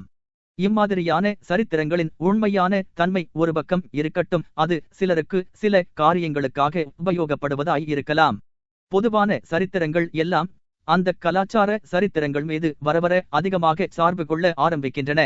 அந்த கலாச்சார சரித்திரங்கள் பற்பல மதங்களையும் தத்துவங்களையும் ராஜ்ய கொள்கைகளையும் சம்பவங்களுக்கு காரணங்கள் என்று கூர்மையாக ஆராய்ந்து சொல்லுகின்றன. ஆனால் உண்மையாக நடந்த ஒரு சரித்திர சம்பவத்தை பற்றி அவை விஸ்தரிக்கும் போது, உதாரணமாக 1812 வருஷத்திய படையெடுப்பை பற்றி அவை சொல்லும்போது, தங்களை அறியாமலேயே ஒரு விஷயத்தை சொல்லுகின்றன. அதாவது அந்த படையெடுப்பு நெப்போலியனுடைய விருப்பத்தாலேயே நடந்தது என்று தெளிவாக சொல்லுகின்றன. அப்படி சொல்லுவதால் கலாச்சார சரித்திரக்காரர்கள் தங்களை அறியாமலேயே தங்களை மறுத்துக் கொள்ளுகிறார்கள். தாங்கள் கண்டுபிடித்த அந்த புதிய சக்தியானது சரித்திரத்தில் நடப்பவைகளுக்கு காரணமல்ல என்று காட்டுகிறார்கள். அவர்களால் ஒப்புக்கொள்ளப்படாத ஒரு சக்தியை நுழைத்தாலொழிய சரித்திரத்தை விளக்கிச் சொல்ல முடியாது என்பதையும் அவர்களே காட்டுகிறார்கள். 3. ஒரு ரயில்வே என்ஜின் ஓடிக்கொண்டிருக்கிறது. அதை எந்த சக்தி ஓட்டுகிறது என்று ஒருவர் கேட்கிறார். ஒரு பிசாசு அதை ஓட்டுவதாக ஒரு விவசாயி சொல்லுகிறான். அதன் சக்கரங்கள் சுற்றுவதால் அந்த என்ஜின் ஓடுவதாக மற்றொருவன் சொல்லுகிறான். அந்த என்ஜினின் புகை குழாயிலிருந்து மேலே வரும் புகையை காற்று அடித்துக் கொண்டு போவதால் தான் அந்த என்ஜின் ஓடுகிறது என்று மூன்றாவது பேர்வழி ஒருவன் கூறுகிறான். விவசாயி சொல்லுவதை யாரும் மறுக்க முடியாது. ஏனெனில் அவனுடைய பதில் பூரணமானதாய் இருக்கிறது. அவன் கூறுவதை மறுப்பதென்றால் பிசாசு ஒன்றும் இல்லை என்பதை அவனிடம் நிரூபிக்க வேண்டும், அல்லது அந்த என்ஜினை ஓட்டுவது ஒரு ஜெர்மனியனே ஒழிய பிசாசு அல்ல என்பதை அவனிடம் மற்றொரு விவசாயி விளக்கிச் சொல்ல வேண்டும். இம்மாதிரி ஒருவருக்கொருவர் மாறுபாடாக சொல்லுவதன் மூலம்தான் அவர்கள் இருவர் சொல்லுவதும் தவறானவை என்பதை அவர்கள் உணர்ந்து கொள்ள முடியும். சக்கரங்கள் சுற்றுவதனால்தான் என்ஜின் ஓடுகிறது என்று சொல்லும் மனிதன் தன்னைத்தானே மறுத்துக் கொள்ளுகிறான். ஏனெனில் காரணத்தை விளக்கிச் சொல்ல அவன் ஆரம்பித்த பின்பு சக்கரங்கள் எதனால் சுற்றுகின்றன என்பதற்கும் அவன் காரணம் சொல்லியாக வேண்டும். பாய்லரில் உள்ள நீராவியின் அழுத்தத்தினால்தான் என்ஜின் ஓட ஆரம்பிக்கிறது என்ற வியாக்கியானத்துக்கு கடைசியில் அவன் வந்தாக வேண்டும். அந்த முடிவிற்கு அவன் வருகிற வரையில் அவனுடைய வியாக்கியானத்தை மத்தியில் நிறுத்துவதற்கு அவனுக்கு உரிமை கிடையாது. புகையை காற்று அடித்துக் கொண்டு போவதனால் தான் என்ஜின் ஓடுகிறது என்று சொல்லுகிறவனுக்கு சக்கரங்கள் சுற்றுவதனால்தான் என்ஜின் ஓடுகிறது என்ற வியாக்கியானம் சரியானதாக தோன்றவில்லை. ஆகவே முதலில் அவனுக்கு தோன்றும் காட்சியை காரணமாய் வைத்துக்கொண்டு அதை வியாக்கியானமாக சொல்லுகிறான். என்ஜின் ஓட்டத்திற்கு ஈடான ஒரு சக்தியை காட்டினால்தான் என்ஜின் ஓடுவதற்கான யூகத்தை சரியாக விளக்கிச் சொல்லுவதாய் இருக்கும். மக்களின் இயக்கத்திற்கு ஈடான சக்தியை காட்டினால்தான் மக்களின் இயக்கத்திற்கான யூகத்தை தெரிந்து கொள்ள முடியும். இந்த யூகத்தை சொல்லுவதற்காக பற்பல சரித்திரக்காரர்கள் வெவ்வேறு விதமான சக்திகளை சுட்டிக் காட்டுகிறார்கள். ஆனால் மக்களின் இயக்கத்தை நடத்தக்கூடிய அளவுக்கு அவை ஈடாக இல்லை. அந்த சக்தி வீரர்களிடம் இயற்கையாகவே இருக்கின்றன என்று சிலர் நினைக்கிறார்கள். ரயில்வே என்ஜினை ஒரு பிசாசு தள்ளுவதாக ஒரு விவசாயி சொல்லும் கூற்றைப் போலவே இது இருக்கிறது. சக்கரங்கள் சுற்றுவதால் என்ஜின் ஓடுகிறது என்று ஒருவன் சொல்லியதைப் போல மற்ற சக்திகளில் இருந்து ஒரு சக்தி உற்பத்தியாவதாக வேறு சில சரித்திரக்காரர்கள் சொல்லுகிறார்கள். கலாச்சார செல்வாக்கினால் தான் அந்த சக்தி பிறப்பதாக இன்னும் சில சரித்திரக்காரர்கள் கூறுகிறார்கள். புகையை காற்று அடிப்பதனால்தான் என்ஜின் ஓடுகிறது என்று சொல்லுகிறவனின் கூற்றைப் போலவே இவர்களுடைய வாதமும் இருக்கிறது. சீசர்கள், அலெக்சாண்டர்கள், லூதர்கள், வாலுடையர்கள் ஆகிய தனிப்பட்டவர்களின் சரித்திரங்களை எழுதுகிற வரையில் எல்லாருடைய சரித்திரங்களையும் எழுதாத முற்றிலும் முடியாத காரியம். சரித்திரக்காரர்கள் அறிந்த அத்தகைய உருவகம் அல்லது யூகம் என்பது சக்தி ஒன்றுதான். இந்த உருவகத்தை கொண்டுதான் சரித்திர சம்பவங்களை துவக்குகிறார்கள். இப்பொழுது அப்படித்தான் செய்து கொண்டிருக்கிறார்கள். அந்த தொகுப்புக்கு இது ஒன்றுதான் கைப்பிடியாக விளங்குகிறது. ஆனால் சரித்திர சம்பவங்களை தொகுப்பதற்கு வேறொன்றை கண்டுபிடிப்பதற்கு முன்பாக இந்த கைப்பிடியை பக்கிள் செய்ததைப் போல உடைத்து விட்டால் அந்த தொகுப்பிற்கு உண்டான ஒரே ஆதரவையும் இழந்துவிட நேரிடும். சரித்திர சம்பவங்களை விளக்குவதற்கு இந்த சக்தி உருவகம் அவசியமானதாய் இருக்கிறது. இதை சர்வதேச சரித்திரக்காரர்களும் கலாச்சார சரித்திரக்காரர்களும் ஒப்புக் கொண்டிருக்கிறார்கள். ஏனெனில் அந்த உருவகத்தை அவர்கள் வெளிப்படையாக மறுத்து வந்த போதிலும் ஒவ்வொரு அடியிலும் தவிர்க்க முடியாதபடி அதை அவர்கள் ஒப்புக்கொள்ளும்படி நேரிட்டிருக்கிறது. மனித குல பிரச்சனைகளை பற்றி ஆராய்ச்சி செய்யும் சரித்திர விஞ்ஞானமானது இதுவரையில் கரன்சி நோட்டுகள், நாணயங்கள் ஆகியவற்றின் பணப்புழக்கத்தைப் போலவே இருந்து வருகிறது. ஜீவிய சரித்திரங்களும் தனிப்பட்ட நாடுகளின் சரித்திரங்களும் கரன்சி நோட்டுகளைப் போலவே இருக்கின்றன. கரன்சி நோட்டுகளை உபயோகப்படுத்திக் கொள்ளலாம், புழங்கிக் கொள்ளலாம், ஒருவருக்கும் கெடுதல் இல்லாத விதத்தில் அவற்றின் காரணத்தை நிறைவேற்றிக் கொள்ளலாம், நமக்கு சுகரியமாக அமைத்துக் கொள்ளலாம். ஆனால் அந்த கரன்சி நோட்டுகளுக்கு பின்பலமாக என்ன பாதுகாப்பு இருக்கிறது என்று ஒருவர் கேட்கிற வரையில் இவற்றையெல்லாம் செய்து கொள்ளலாம். வீரர்களின் விருப்பங்களால் சம்பவங்களை எப்படி உற்பத்தி செய்ய முடியும் என்ற கேள்வியை மட்டும் நீங்கள் கேட்காமல் இருந்தால் போதும். அப்பொழுது தீயர் போன்றவர்களின் சரித்திரங்கள் சுவாரஸ்யமாகவும் புத்திமதிகள் நிறைந்ததாகவும் உங்களுக்கு தோன்றும். கவித்துவம் கூட அதில் மிளிர்வதாக காணப்படும். ஆனால் கரன்சி நோட்டுகளை தங்கமாக மாற்றுவதற்கு மக்கள் முயற்சி செய்யும் போதோ அல்லது கரன்சி நோட்டுகளை கள்ளத்தனமாக தயாரிப்பது சுலபமாய் இருக்கும் போதோ அல்லது அளவுக்கு அதிகமாக கரன்சி நோட்டுகளை சர்க்கார் வெளியிடும் போதோ அந்த காகித பணத்தின் உண்மையான மதிப்பு என்ன என்ற சந்தேகம் வரையில் ஒரு குறிப்பிட்ட சம்பவத்தில் கலந்து கொண்ட எல்லாருடைய சரித்திரங்களையும் எழுதாத வரையில் ஒரு விஷயம் சாத்தியமானதல்ல. அதாவது ஒரு குறிப்பிட்ட குறிக்கோளுக்கு செல்லும்படி மக்களை கட்டாயப்படுத்தும் ஒரு சக்தியை உருவகம் செய்தால் ஒழிய மக்களின் இயக்கத்தை வருணிப்பது தோன்றுவதுண்டு. அதைப்போல ஏராளமான சரித்திரங்களை எழுதிய போதோ அல்லது இந்த காரியத்தை நெப்போலியன் எந்த சக்தியினால் செய்தார் என்று வெகுளித்தனமாக ஒருவர் கேட்கும் போதோ சரித்திரங்களின் உண்மையான தன்மையை பற்றிய சந்தேகங்கள் தோன்றுகின்றன. அதாவது காகித பணத்தை அசல் தங்கமாக மாற்றுவதற்கு விருப்பம் தோன்றுகிறது. காகித பணத்தில் உள்ள உபயோகமற்ற தன்மையை உணர்ந்து அவற்றை உலோக பணமாக்க மக்கள் முயற்சிக்கிறார்கள். அந்த உலோக பணம் தங்கத்தை விட தரத்தில் குறைந்தவை. சர்வதேச சரித்திரங்களையும் கலாச்சார சரித்திரங்களையும் எழுதுகிறவர்கள் இப்பேற்பட்டவர்களைப் போல இருக்கிறார்கள். தங்கத்தை விட தரம் குறைந்த அந்த உலோக பணத்தைப் போல ஒலிக்கும் என்பதில் சந்தேகம் இல்லை. ஆனால் அதற்கு மேல் அதில் எதுவும் இல்லை. அறியாதவர்களை காகித பணம் ஏமாற்றலாம். ஆனால் தரம் குறைந்த உலோக பணத்தினால் ஒருவரையும் ஏமாற்ற முடியாது. ஏனெனில் அந்த உலோக பணம் திடீர் என்று ஒலிப்பதைத் தவிர வேறு மதிப்பு எதுவும் இல்லை. பண்டமாற்றுக்கும் சரி வேறு உபயோகங்களுக்கும் சரி தங்கம் என்பது தங்கமாகவே இருக்கும். அதே மாதிரி சரித்திரத்தின் அத்தியாவசியமான கேள்விக்கு பதில் சொல்லக்கூடிய நிலைமையில் இருக்கும்போதுதான் சர்வதேச சரித்திரக்காரர்களும் மதிப்புள்ளவர்களாக இருக்க முடியும். சக்தி என்பது என்ன என்பதுதான் அந்த அத்தியாவசியமான கேள்வியாகும். அந்த கேள்விக்கு ஒன்றுக்கொன்று மாறான பதில்கள் சர்வதேச சரித்திரக்காரர்கள் கூறுகிறார்கள். கலாச்சார சரித்திரக்காரர்கள் அந்த கேள்விக்கு பதில் கூறாமல் மழுப்பி முற்றிலும் மாறான மற்றொன்றிற்கு பதில் சொல்லுகிறார்கள். போலித்தங்கத்தை தங்கத்தைப் போல அங்கீகரிப்பதாக ஒப்புக்கொள்ளுகிறவர்களிடமும் உண்மையான தங்கத்தை அறியாதவர்களிடமும் தான் போலி தங்க நாணங்களை புழங்க முடியும். அதைப்போல மனித குலத்தின் அத்தியாவசியமான கேள்விக்கு பதில் சொல்ல முடியாத சர்வதேச சரித்திரக்காரர்களும் கலாச்சார சரித்திரக்காரர்களும் அவர்களுடைய சொந்த காரியங்களுக்காக மட்டும்தான் சர்வகலாசாலைகளிலோ அல்லது சிந்தனை வாசிப்பு என்று கூறிக்கொள்ளும் வாசகர்களின் கூட்டங்களிலே தான் செலாவணியாக அவர்கள் புழங்கிக் கொள்ள முடியும். தெய்வம் தான் பொறுக்கி எடுத்த ஒருவனுக்கு ஒரு நாட்டு மக்கள் அடிமையாகும்படி செய்கிறது என்றும் அந்த பொறுக்கி எடுக்கப்பட்டவனின் சிந்தனையை தெய்வம் ஆட்கொண்டு நடத்துகிறது என்றும் நமது முன்னோர்கள் கருதி வந்தார்கள். அந்த கருத்தை ஒப்புக்கொள்ளாமல் உதறிவிட்ட பின்பு சரித்திரம் என்பது முன்னுக்கு பின் முரணாக நடக்க விருப்பம் இல்லாமல் இருந்தால் இரண்டு வழிகளில் ஒன்றை பின்பற்றினால் ஒழிய ஒரு அடியை கூட அதனால் எடுத்து வைக்க முடியாது. அந்த இரண்டு விஷயங்களாவன: ஒன்று, மனித விவகாரங்களில் கடவுளை நேராக தலையிட்டு நடத்தி வருகிறார் என்ற பழங்கால கொள்கையை ஒப்புக்கொள்ளுவது. இரண்டு, சரித்திர சம்பவங்களை உற்பத்தி செய்யக்கூடிய சக்தி என்று அழைக்கப்படும் அந்த வேகத்தின் அர்த்தம் என்ன என்பதை தெளிவாக வரையறுத்துச் சொல்லுவது. முதலாவது வழிக்கு திரும்புவது அசாத்தியமான காரியம். ஏனெனில் அந்த நம்பிக்கையை அழித்துவிட்டார்கள். ஆகவே சக்தி என்று சொல்லப்படுவது எது என்பதை விளக்கிச் சொல்ல வேண்டியது அத்தியாவசியமாயிருக்கிறது. ஒரு படையை திரட்ட வேண்டும் என்றும் யுத்தத்திற்கு போக வேண்டும் என்றும் நெப்போலியன் உத்தரவிட்டார். இம்மாதிரியான அறிக்கை நமக்கு பழகி போய்விட்டது. நாம் அதில் பழக்கமாய்விட்டபடியால் நெப்போலியன் ஏதோ சில வார்த்தைகள் சொன்னார் என்பதற்காக 6 லட்சம் பேர் எதற்காக போருக்கு போக வேண்டும் என்று கேள்வி நமக்கு புத்தியற்றதாக தோன்றுகிறது.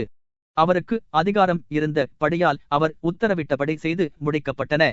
அந்த சக்தியை கடவுள் அவருக்கு கொடுத்தார் என்பதை நாம் நம்புவோமானால் இந்த பதில் முற்றிலும் திருப்திகரமாயிருக்கிறது. ஆனால் அதை நாம் ஒப்புக்கொள்ளாவிட்டால் மற்றவர்கள் மீது தனி ஒரு மனிதருக்கு ஏற்பட்டுள்ள இந்த சக்தியை என்னது என்பதை நிர்ணயிக்க வேண்டியது அத்தியாவசியமாயிருக்கிறது. பலவீனமான ஒருவர் மீது பலமான ஒருவர் உபயோகிக்கும் சரீர பலமாக அது இருக்க முடியாது. ஹெர்குலிஸின் சக்தியைப் போன்ற ஒரு சரீர பலத்தினால் அடக்கி ஆளவோ அல்லது பயமுறுத்துவதாய் இருப்பதோ அது இருக்க முடியாது. அல்லது சில சரித்திரக்காரர்கள் தங்களுடைய அறியாமையினால் அவர்கள் சொல்லுகிற தார்மீக சக்தியின் அடிப்படையாக தோன்றும் ஒரு பலனாக அது இருக்க முடியாது. அதாவது சரித்திரத்தில் காணப்படும் முக்கியமான வீரர்கள் எல்லாருக்கும் விசேஷ பலத்தோடு கூடிய ஆத்மாவும் மேதை என்று சொல்லக்கூடிய மனமும் இருப்பதாக அவர்கள் கூறுகிறார்கள்.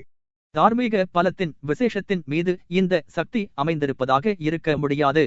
நெப்போலியனை போன்ற வீரர்களின் தார்மீக குணங்களைப் பற்றி பலவிதமான அபிப்பிராய பேதங்கள் இருக்கின்றன. ஆகவே அவர்களை விட்டுவிடுவோம். ஆனால் கோடிக்கணக்கான மக்களை ஆண்டு வந்த 11வது லூயி மன்னரோ அல்லது மெட்டர்னிச்சோ எந்தவிதமான குறிப்பிட்ட தார்மீக குணங்களை கொண்டிருந்தார்கள் என்று சரித்திரம் நமக்கு காட்டவில்லை. அதற்கு மாறாக அவர்கள் ஆண்டு வந்த கோடிக்கணக்கான மக்களின் யாரையும் விட தார்மீக குணங்களில் அவர்கள் பலவீனமாகவே இருந்தார்கள். அதிகாரம் அல்லது சக்தியை யார் கொண்டிருக்கிறார்களோ அவர்களுடைய சரீர பலமோ அல்லது தார்மீக குணமோ அந்த சக்திக்கு மூலமாய் இல்லையென்றால் அதன் மூலத்தை நாம் வேறு இடத்தில் கண்டுபிடிக்க வேண்டும். அதாவது அதிகாரத்தை கையாளும் அந்த தனி மனிதனுக்கும் மக்களுக்கும் உண்டான தொடர்பில் கண்டுபிடிக்க வேண்டும். நீதி சாஸ்திர விஞ்ஞானமானது அந்த சக்தியை அம்மாதிரிதான் அறிந்து கொண்டிருக்கிறது. அந்த நீதி சாஸ்திர விஞ்ஞானம்தான் சரித்திரத்தின் பண்ட மாற்று பான் ஆகும்.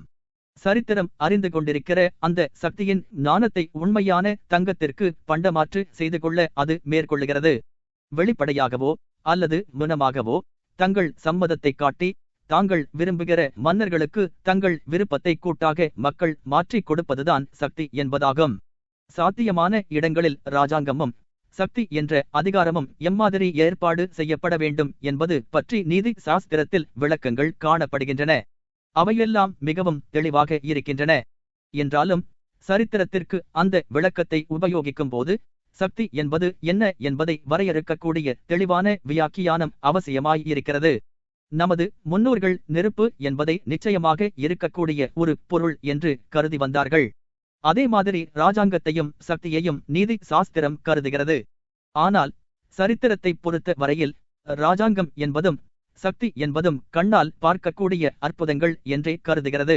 அதாவது நெருப்பு என்பது ஒரு மூலப்பொருள் அல்ல என்றும் ஒரு அற்புதம் ஒன்றுமே நவீன புதிக சாஸ்திரம் கருதுவதைப் போலவே அது இருக்கிறது. சரித்திரத்தின் கொள்கைக்கும் நீதி சாஸ்திரத்தின் கொள்கைக்கும் இடையில் உள்ள இந்த அடிப்படையான வித்தியாசத்தில் இருந்து ஒன்று தோன்றுகிறது. அதாவது அதனுடைய அபிப்பிராயத்தில் சக்தி என்பது எப்படி அமைய வேண்டும் என்பதையும் கால மாறுபாட்டுக்கு உட்படாமல் நிலையாக அது எப்படி இருக்க வேண்டும் என்பதையும் நுணுக்கமாக நீதி சாஸ்திரம் சொல்ல முடியும் என்று தோன்றுகிறது. ஆனால் காலத்தை பொறுத்து மாறுகின்ற அந்த சக்தி என்பது என்ன என்ற சரித்திரத்தின் கேள்விகளுக்கு அது எவ்விதமான பதிலையும் கொடுக்க முடியாது. மக்கள் கூட்டாக தங்கள் விருப்பத்தை தங்களுடைய மன்னருக்கு மாற்றிக் கொடுப்பதுதான் சக்தி என்று சொல்லப்படுமானால் புகாசியான் என்பவர் மக்களின் விருப்பத்திற்கு பிரதிநிதியாக இருந்தாரா? இல்லையென்றால் முதலாவது நெப்போலியன் மட்டும் எப்படி இருக்க முடியும்? புலோனில் மூன்றாவது நெப்போலியன் கைதியால் இருந்தபோது அவர் எப்படி ஒரு குற்றவாளியாக இருந்தார்? பின்னால் அவால் கைது செய்யப்பட்டவர்கள் எல்லாரும் எப்படி குற்றவாளிகளாக ஆனார்கள்? அரண்மனை புரட்சிகளில் சில சமயங்களில் 2-3 பேர்களே தான் சம்பந்தப்பட்டிருப்பார்கள். அப்படிப்பட்ட அரண்மனை புரட்சிகள் எல்லாம் மக்களின் விருப்பத்தை புதிய மன்னருக்கு மாற்றிக் கொடுக்கின்றனவா? சர்வதேச விவகாரங்களில் மக்களின் விருப்பங்களை நாட்டை பிடித்தவருக்கு மாற்றிக் கொடுக்கிறார்களா? 1808ஆம் வருஷத்தில் நடந்த ரெயின் மகாநாடு தனது விருப்பத்தை நெப்போலியனுக்கு மாற்றிக் கொடுத்ததா? ஆஸ்திரியர்களுடன் போர் செய்ததற்காக நமது இராணுவம் பிரெஞ்சு இராணுவத்தோடு கூட்டாக சேர்ந்து 1809ஆம் வருஷத்தில் போனபோது ரஷ்ய மக்கள் தங்கள் விருப்பத்தை நெப்போலியனுக்கு மாற்றிக் கொடுத்தார்களா? இந்த கேள்விகளுக்கு 3 பதில்கள் தான் சாத்தியமானவை. அவையாவன: 1. தாங்கள் விரும்பிய மன்னர்களுக்கோ தங்கள் விருப்பத்தை எப்பொழுதுமே நிபந்தனையின்றி மக்கள் மாற்றிக் கொடுக்கிறார்கள். அம்மாதிரி நியமிக்கப்பட்ட ஒரு சக்தி அல்லது அதிகாரத்திற்கு விரோதமாக நடக்கும் ஒவ்வொரு போராட்டமும் புதிதாய் தோன்றும் ஒவ்வொரு சக்தியும் முதலில் அமைக்கப்பட்ட உண்மையான சக்திக்கு விரோதமானவை என்று நிச்சயமாக கருதப்பட வேண்டும். 2. அல்லது மன்னர்களுக்கு தாங்கள் மாற்றிக் கொடுக்கும் விருப்பத்தை மக்கள் நிபந்தனைகளின் பேரிலேயே செய்வதாய் இருக்க வேண்டும். அதே நிபந்தனைகள் தெளிவாகவும் வரையறுக்கப்பட்டவையாகவும் இருக்க வேண்டும். அதாவது எந்த நிபந்தனைகளின் பேரில் மன்னர்களிடம் அதிகாரங்கள் ஒப்படைக்கப்பட்டதோ அந்த நிபந்தனைகளை மீறியதால்தான் சண்டைகளும் அதிகார நாசங்களும் ஏற்பட்டன என்பதை காட்டக்கூடியதாய் இருக்க வேண்டும். 3. மக்களின் விருப்பத்தை நிபந்தனைகளின் பேரிலேயே மன்னர்களுக்கு மாற்றிக் கொடுத்தார்கள். ஆனால் அந்த நிபந்தனைகள் தெளிவற்றவையாகவும் வரையறுக்கப்படாதவையாகவும் இருந்தன. பற்பல விதமான அதிகார பீடங்கள் தோன்றுவதற்கும் அவர்கள் சண்டை போட்டுக் கொள்ளுவதற்கும் அவர்கள் கவிழ்ந்து போவதற்கும் இந்த தெளிவற்ற நிபந்தனைகளை மன்னர்கள் பூர்த்தி செய்யாததே காரணம் என்று சொல்லப்பட வேண்டும். மக்களுக்கும் அவர்களுடைய மன்னர்களுக்கும் இடையில் உள்ள உறவை பற்றி இந்த 3 வழிகளில்தான் சரித்திரக்காரர்கள் விளக்கி வருகிறார்கள். சக்தி என்பதன் பொருளைப் பற்றி அறியாத சில சரித்திரக்காரர்கள் முன்னால் குறிப்பிடப்பட்ட வாழ்க்கை சரித்திரங்களையும் தனிப்பட்ட நாடுகளின் சரித்திரங்களையும் எழுதியவர்கள் மக்கள் தங்கள் விருப்பங்களை கூட்டாக நிபந்தனை இல்லாமல் சரித்திர பிரசித்தி பெற்றவர்களுக்கு மாற்றிக் கொடுத்திருப்பதாக நினைக்கிறார்கள்.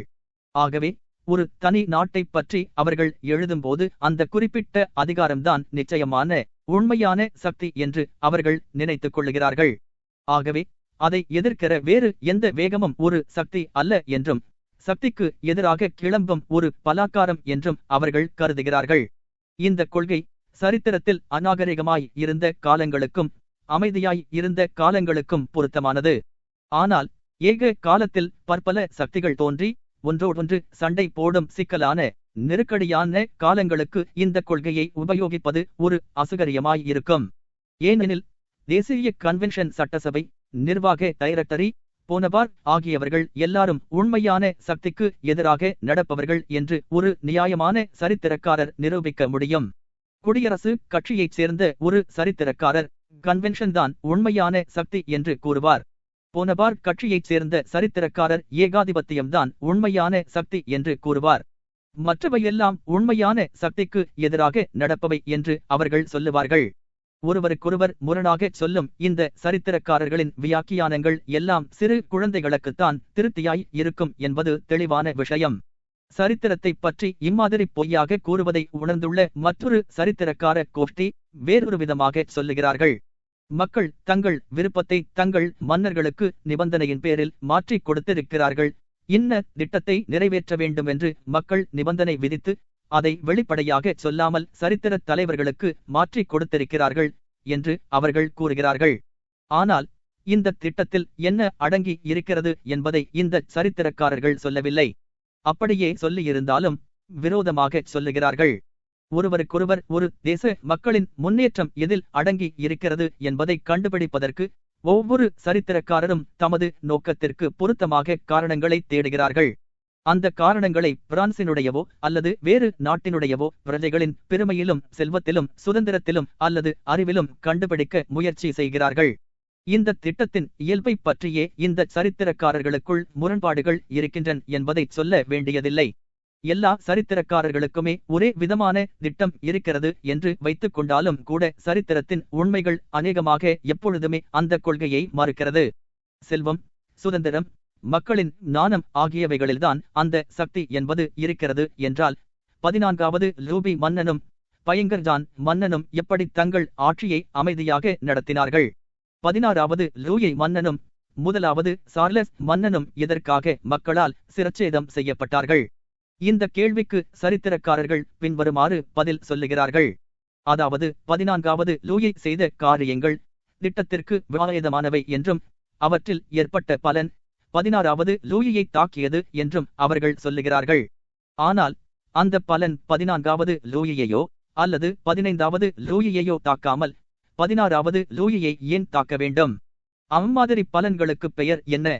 இந்த கேள்விகளுக்கு ஒரு பதிலும் கிடையாது, சொல்லவும் முடியாது. தங்களுடைய கூட்டு விருப்பங்களை சில மன்னர்களிடமிருந்தோ அவர்களுடைய சந்ததிகளிடமிருந்தோ பல நூற்றாண்டுகளாக ஏன் வாபஸ் பெறாமல் இருந்தார்கள்? பின்னால் திடீரென்று அவற்றை 50 வருஷ கன்வென்ஷனிடமும் டைரக்டரியிடமும் நெப்போலியனிடமும் அலெக்சாண்டரிடமும் காலத்தில் சர்க்கார் 18வது 10வது லூயியிடமும் மீண்டும் நெப்போலியனிடமும் சார்லசரிடமும் லூயி பிலிப்பிடமும் குடியரசு சர்க்காரிடமும் 3வது நெப்போலியனிடமும் எதற்காக மாற்றிக் கொடுத்தார்கள்? இம்மாதிரி வேகமாக ஒருவரிடமிருந்து மற்றொருவரிடம் மக்களின் விருப்பத்தை மாற்றிக் கொடுத்ததை பற்றி எழுதும்போது முக்கியமாக சர்வதேச உறவுகள், வெற்றிகள், கூட்டு ஒப்பந்தங்கள் ஆகியவைகளை பற்றி எழுதும்போது சரித்திரக்காரர்கள் ஒரு விஷயத்தை ஒப்புக்கொள்ளும்படி நேரிடுகிறது. அதாவது இந்த மாற்றிக் கொடுப்பவைகளில் சில சாதாரணமாக மாற்றிக் கொடுக்கப்பட்டவை அல்லவென்றும் தந்திரத்தினாலும் தவறுகளினாலும் குயுக்திகளினாலும் ராஜதந்திரிகளின் அறிவினத்தினாலும் அல்லது ஒரு மன்னருடையவோ ஒரு கட்சி தலைவருடையவோ பலவீனத்தினாலும் ஏற்பட்ட தற்செயலாக நடந்த சம்பவங்கள் என்றும் அவர்கள் ஒப்புக்கொள்ளுகிறார்கள். ஆகவே சரித்திர சம்பவங்களில் பெரும்பாலானவைகளை உள்நாட்டுச் சண்டைகள், புரட்சிகள், நாடு பிடித்தல் இந்த சரித்திரக்காரர்கள் மக்களின் விருப்பங்களை மாற்றிக் கொடுப்பதின் காரணமாக ஏற்படுகிறவைகள் என்று சொல்லுவதில்லை. தனியாக ஒருவரோ அல்லது பலரோ தங்கள் விருப்பங்கள் தவறாக மாற்றிக் கொடுப்பதால் ஏற்படும் பலன்கள் என்றே கூறுகிறார்கள். அதாவது அதிகாரத்தை ஆக்கிரமித்து பிடுங்குதல் என்பதே அவர்கள் முடிவு. ஆகவே இந்த சரித்திரக்காரர்களும் சரித்திர சம்பவங்கள் இந்த கொள்கைக்கு மாறாக இருக்கின்றன என்பதை அறிந்து ஒப்புக்கொள்ளுகிறார்கள். இந்த சரித்திரக்காரர்கள் ஒரு தாவர சாஸ்திரியைப் போல காணப்படுகிறார்கள். அந்த தாவர சாஸ்திரி விதைகளிலிருந்து வளருகிற சில செடிகள் முதலில் 2 இலைகள் விடுவதை கவனித்திருக்கிறார். ஆகவே எல்லா செடிகளும் அதே மாதிரி 2 இலைகள் விட்டே முதலில் வளர ஆரம்பிக்க வேண்டும் என்று வற்புறுத்துகிறார். பனைகளும் காளான்களும் மரங்களும் அம்மாதிரி 2 இலைகள் விட்டு வளருவது இல்லையாகையால் அந்த கொள்கையிலிருந்து மாறுபட்டவை என்று அவர் கூறுகிறார். மக்களின் விருப்பங்களை சரித்திர பிரசித்தி பெற்றவர்களுக்கு நிபந்தனையோடுதான் மாற்றிக் கொடுக்கிறார்கள் என்றும், ஆனால் அந்த நிபந்தனைகள் நமக்கு தெரியாதவை என்றும் 3வது கோஷ்டியைச் சேர்ந்த சரித்திரக்காரர்கள் யூகிக்கிறார்கள். தங்களிடம் அதிகாரத்தை கொடுத்த மக்களின் விருப்பங்களை சரித்திர பிரசித்தி பெற்றவர்கள் நிறைவேற்றி வைப்பதால்தான் அவர்களிடம் அதிகாரம் இருக்கிறது என்று அந்த சரித்திரக்காரர்கள் சொல்லுகிறார்கள். அப்படியானால் மக்களை ஆட்டி வைக்கும் அந்த சக்தி சரித்திர தலைவர்களிடம் இல்லாமல் மக்களிடமே இருக்கு. ஆனால் அந்த தலைவர்களுக்கு என்ன முக்கியத்துவம் இருக்கிறது? இதற்கு அந்த சரித்திரக்காரர்கள் பின்வருமாறு பதில் சொல்லுகிறார்கள். மக்களின் விருப்பத்தை தலைவர்கள் வெளிப்படுத்துகிறார்கள். மக்களின் நடவடிக்கையை தலைவர்களின் நடவடிக்கை பிரதிபலிக்கிறது. அப்படியானால் தலைவர்களின் நடவடிக்கைகள் எல்லாம் மக்களின் விருப்பத்தை பிரதிபலிக்கிறது அல்லது ஒரு பாகத்தை மட்டும் பிரதிபலிக்கிறதா? தலைவர்களின் நடவடிக்கைகள் முழுவதுமே மக்களின் விருப்பத்தை பிரதிபலிப்பதாக சில சரித்திரக்காரர்கள் சொல்லுவது உண்மையானால், ஒரு காத்தரைனுடையவோ ஒரு நெப்போலியனுடையவோ வாழ்க்கை சரித்திரத்தில் காணப்படும் ராஜசபையின் இழிவான செய்கைகள் எல்லாம் தேச மக்களின் வாழ்க்கையை பிரதிபலிப்பதாக சொல்ல வேண்டி இருக்கும். அப்படி சொல்லுவது அசட்டுத்தனமானது என்பது பகிரங்கமான விஷயம். தத்துவவாதிகள் என்று சொல்லிக் கொள்ளும் சில சரித்திரக்காரர்கள் சரித்திர தலைவரின் நடவடிக்கைகளில் ஒரு பகுதியே மக்களின் வாழ்க்கையை பிரதிபலிப்பதாக கூறுகிறார்கள். அப்படியானால் அந்த தலைவரின் எம்மாதிரியான நடவடிக்கை மக்களின் வாழ்க்கையை பிரதிபலிப்பதாக இருக்கிறது என்பதை நாம் கண்டுபிடிப்பதற்கு முதலாவதாக மக்களின் வாழ்க்கை என்பது என்ன என்பதை அறிந்து கொள்ள வேண்டும். இந்த கஷ்டத்தை சமாளிப்பதற்காக அந்த சரித்திர கோஷ்டி ஒரு வழியை கண்டு பிடித்திருக்கிறது. அந்த வழி தெளிவற்ற, உணர்ந்து கொள்ள முடியாத மானசீகமானதாய் இருக்கிறது. எந்த விதமான சம்பவங்களையும் இதனுள் அடக்கும்படியானதாக, அவ்வளவு தூரம் பொதுவானதாக இருக்கிறது. இந்த மானசீகத்தை அடைவதுதான் மனித குலத்தின் நோக்கம் என்று அவர்கள் சொல்லுகிறார்கள். சர்வ சாதாரணமாக எல்லா சரித்திரக்காரர்களாலும் பொதுப்படையாக கையாளப்படும் வார்த்தைகள் பின் வருபவைகளாகும்: சுதந்திரம், சமத்துவம், அறிவு தெளிவு, முன்னேற்றம், நாகரிகம், கலாச்சாரம். மனித குலத்தின் முன்னேற்ற லட்சியத்தை பொதுப்படையாக யோகித்துக் கொண்டு இந்த சரித்திரக்காரர்கள் ஏராளமான ஞாபக சின்னங்கள் ஏற்படுத்தியுள்ள பிரபலஸ்தர்களை பற்றி ஆராய்ச்சி செய்ய ஆரம்பிக்கிறார்கள். அதாவது மன்னர்கள், மந்திரிகள், ஜெனரல்கள், ஆசிரியர்கள், சீர்திருத்தக்காரர்கள், போப்புகள், பத்திரிகைக்காரர்கள் ஆகியவர்களை பற்றி தங்களுடைய அபிப்பிராயத்தில் அவர்கள் எவ்வளவு தூரம் அந்த மானசீக லட்சியத்தை அடைவதற்கு உதவியாகவோ அல்லது இடையூறாகவோ இருக்கிறார்கள் என்பதை ஆராய்ச்சி செய்ய ஆரம்பிக்கிறார்கள். ஆனால் மனித குலத்தின் லட்சியம் சுதந்திரம், சமத்துவம், நாகரிகம், அறிவு தெளிவு ஆகியவைகளில் அடங்கி இருக்கிறது என்பதை எந்த வழியிலும் நிரூபித்து காட்டவில்லை. மக்களுக்கும் மன்னர்களுக்கும் மனித குலத்திற்கு அறிவு தெளிவை காட்டியவர்களுக்கும் உள்ள உறவை தாங்களாக யோகித்துக் கொண்ட ஒரு அஸ்திவாரத்தின் மீது அமைக்கிறார்கள்.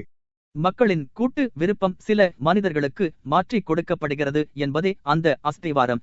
ஆனால் கோடிக்கணக்கானவர்கள் மற்றொரு நாட்டிற்கு செல்லுவதும், வீடுகளை கொளுத்துவதும், விவசாய வேலைகளை கைவிடுவதும், ஒருவரை மற்றொருவர் கொல்லுவதும் அந்த சில மனிதர்களின் நடவடிக்கைகளில் காணப்படுவதில்லை. அந்த சில மனிதர்கள் வீடுகளை கொளுத்துவதும் இல்லை, விவசாய வேலைகளை செய்வதும் இல்லை, தங்கள் சகோதர இனங்களை கொல்லுவதும் இல்லை. இந்த விஷயத்தை சரித்திரமானது ஒவ்வொரு படியிலும் நிரூபிக்கிறது. 18வது நூற்றாண்டின் முடிவில் மேல்நாட்டு மக்களிடம் கொதிப்பு ஏற்பட்டு அவர்கள் கிழக்கு நோக்கிச் சென்றார்கள். அவர்கள் அம்மாதிரி சென்றதை 14, 15, 16வது லூயிக்கள், அவர்களுடைய காதலிகள், அவர்களுடைய மந்திரிகள் ஆகியவர்களின் நடவடிக்கைகளில் இருந்து விளக்கிக் காட்டினார்களா? நெப்போலியன், ரூசோ, திடராட், பாப்மார்சாய்ஸ் இன்னும் மற்றவர்களுடைய வாழ்க்கை சரித்திரங்களில் இருந்து விளக்கிக் காட்டினார்களா? காஜான், சைபீரியா ஆகிய கிழக்கு பிரதேசங்களுக்கு ருஷ்ய மக்கள் போனதற்கான காரணத்தை பயங்கர ஜானுடைய சீரழிந்த ஒழுக்கத்தை பற்றிய விவரங்களிலோ அல்லது அவர் கூர்பிஸ்கியோடு நடத்திய கடித போக்குவரத்துகளிலோ காண முடிந்ததா?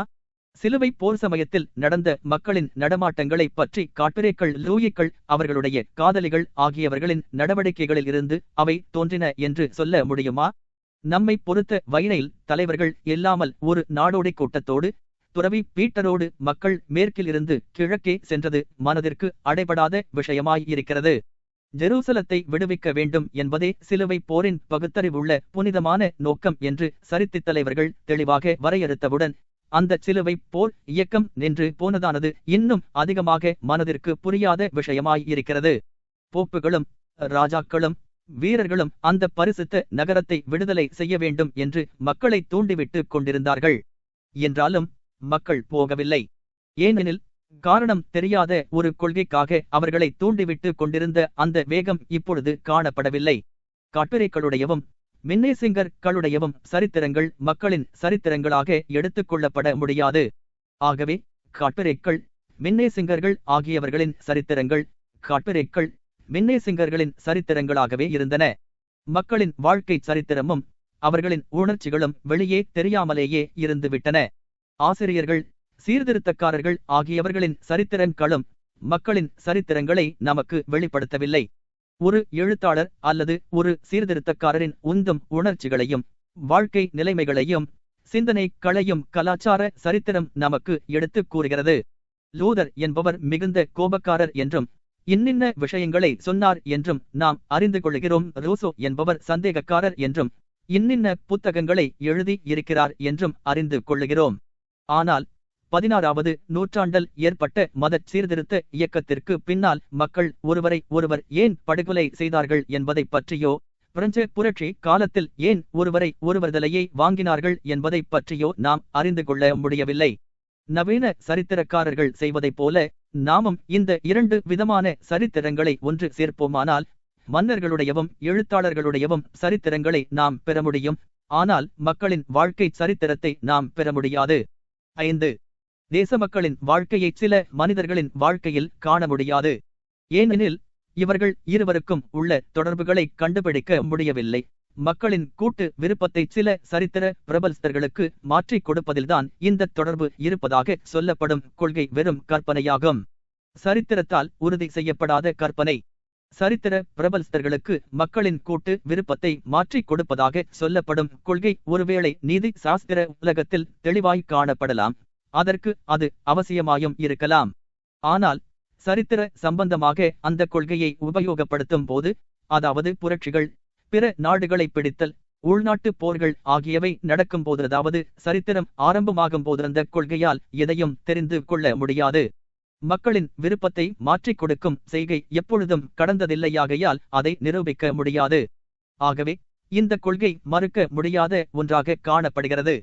என்ன நடந்தாலும் சரி, காரியங்களுக்கு யார் தலைமை வகித்தாலும் சரி, மக்களின் கூட்டு விருப்பத்தை அந்த நபருக்கு மாற்றிக் கொடுத்ததால்தான் அந்த நபர் தலைமை வகிக்கிறார் என்று இந்த கொள்கை எப்பொழுதுமே சொல்லலாம். சரித்திர கேள்விகளுக்கு இந்த கொள்கை கொடுக்கும் பதில்களானது ஒரு மாட்டு மந்தையின் நடமாட்டத்தை கவனித்து கொண்டிருக்கும் ஒரு நபரின் பதில்களைப் போலவே இருக்கிறது. அந்த நபர் அந்த நிலத்தில் வெவ்வேறு இடங்களில் உள்ள மேய்ச்சல் தன்மையை பற்றி எவ்வித கவனமும் செலுத்தாமல், மேய்ப்பவன் அந்த மந்தையை ஓட்டுவதைப் பற்றியும் கவனம் செலுத்தாமல், மந்தையின் நடமாட்டத்தை பற்றி மட்டும் கவனித்து கொண்டிருக்கிறான்.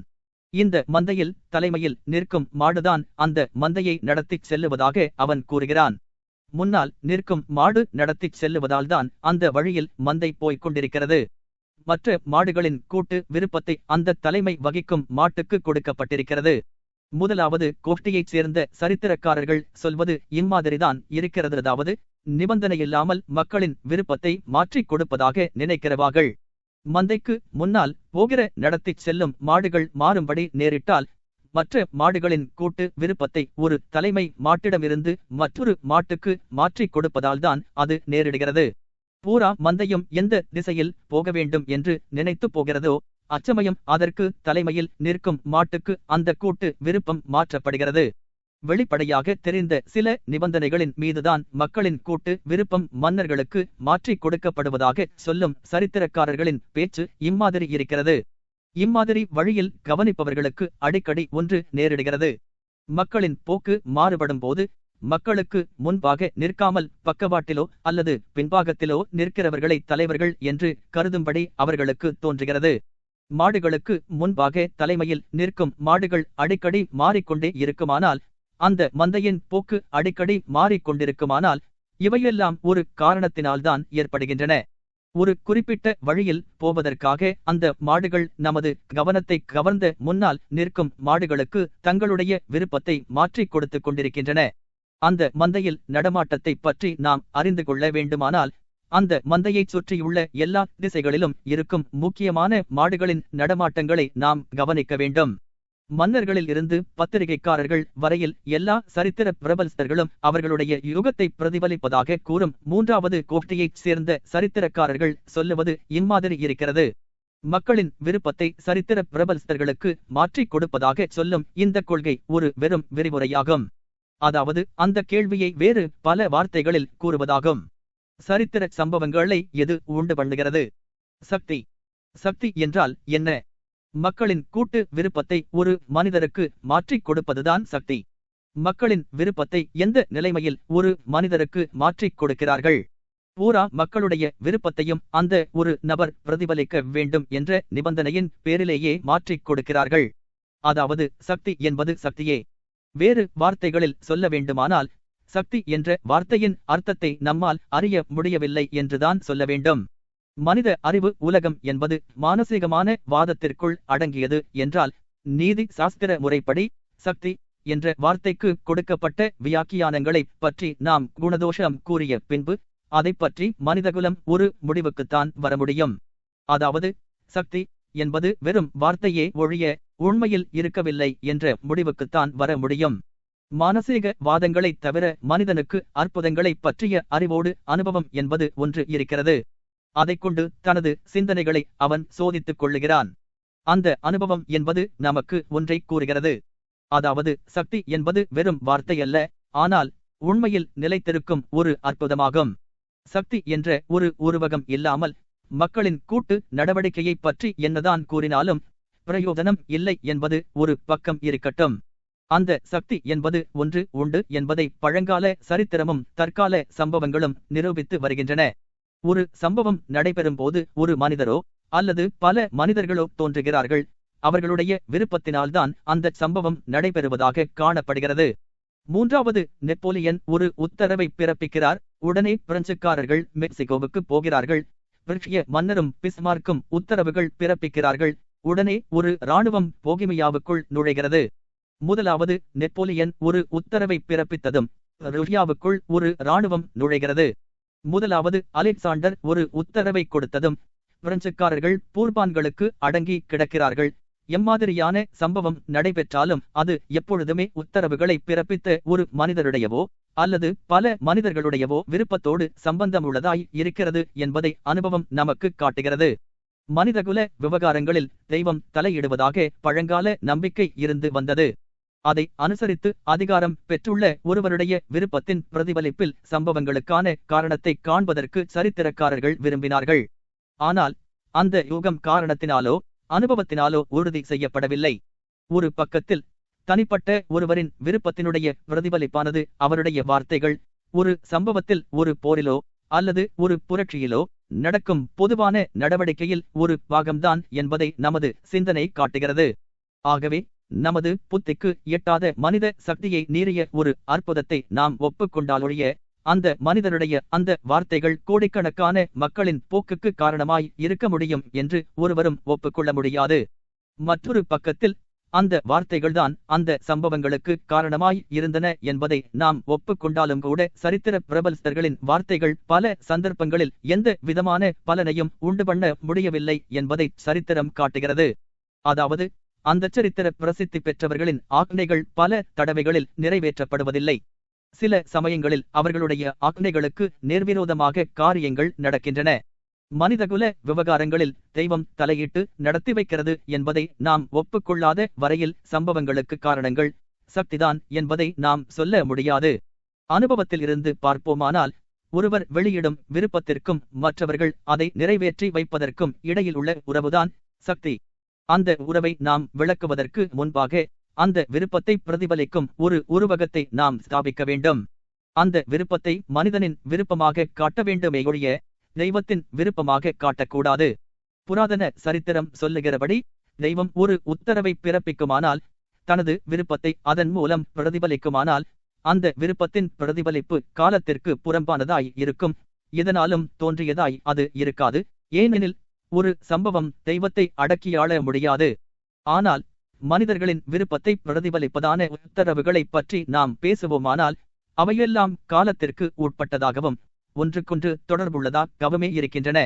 அதாவது சம்பவங்களோடு உத்தரவுகளுக்குள்ள தொடர்பை விளக்க வேண்டுமானால் 2 விஷயங்களை நாம் ஒப்புக்கொள்ள வேண்டும். ஒன்று, சம்பவங்களும் உத்தரவுகளை கொடுப்பவரும் காலத்தை பொறுத்தவரையில் என்ன நடந்தாலும் இடைவிடாத சலனத் தொடர்பில் இருக்கிறார்கள். 2, உத்தரவுகள் கொடுப்பவருக்கும் அவற்றை நிறைவேற்றுகிறவர்களுக்கும் இடையில் தவிர்க்க முடியாத உறவு இருக்கிறது. 6, காலத்திற்கு உட்பட்டதாய் இல்லாத தெய்வத்தின் விருப்பம் ஒன்றுதான் பல வருஷங்களாக பல நூற்றாண்டுகளாக நடந்து வரும் சம்பவ வரிசைகளுக்கு தொடர்புள்ளதாக இருக்க முடியும். ஒவ்வொன்றில் இருந்தும் சுதந்திரமாய் இருக்கும் தெய்வம் ஒன்றுதான் தனி விருப்பப்படி மனித குலத்தின் போக்கை நிர்ணயிக்க முடியும். காலத்திற்கு உட்பட்ட மனிதன் அந்தந்த சமயத்தில் நடக்கிற சம்பவங்களில் கலந்து கொள்ளுகிறான். காலத்தை பற்றி குறிப்பிடுகிற முதலாவது நிபந்தனையை விலக்கிவிட்டு நாம் சொல்லக்கூடியது இதுதான்.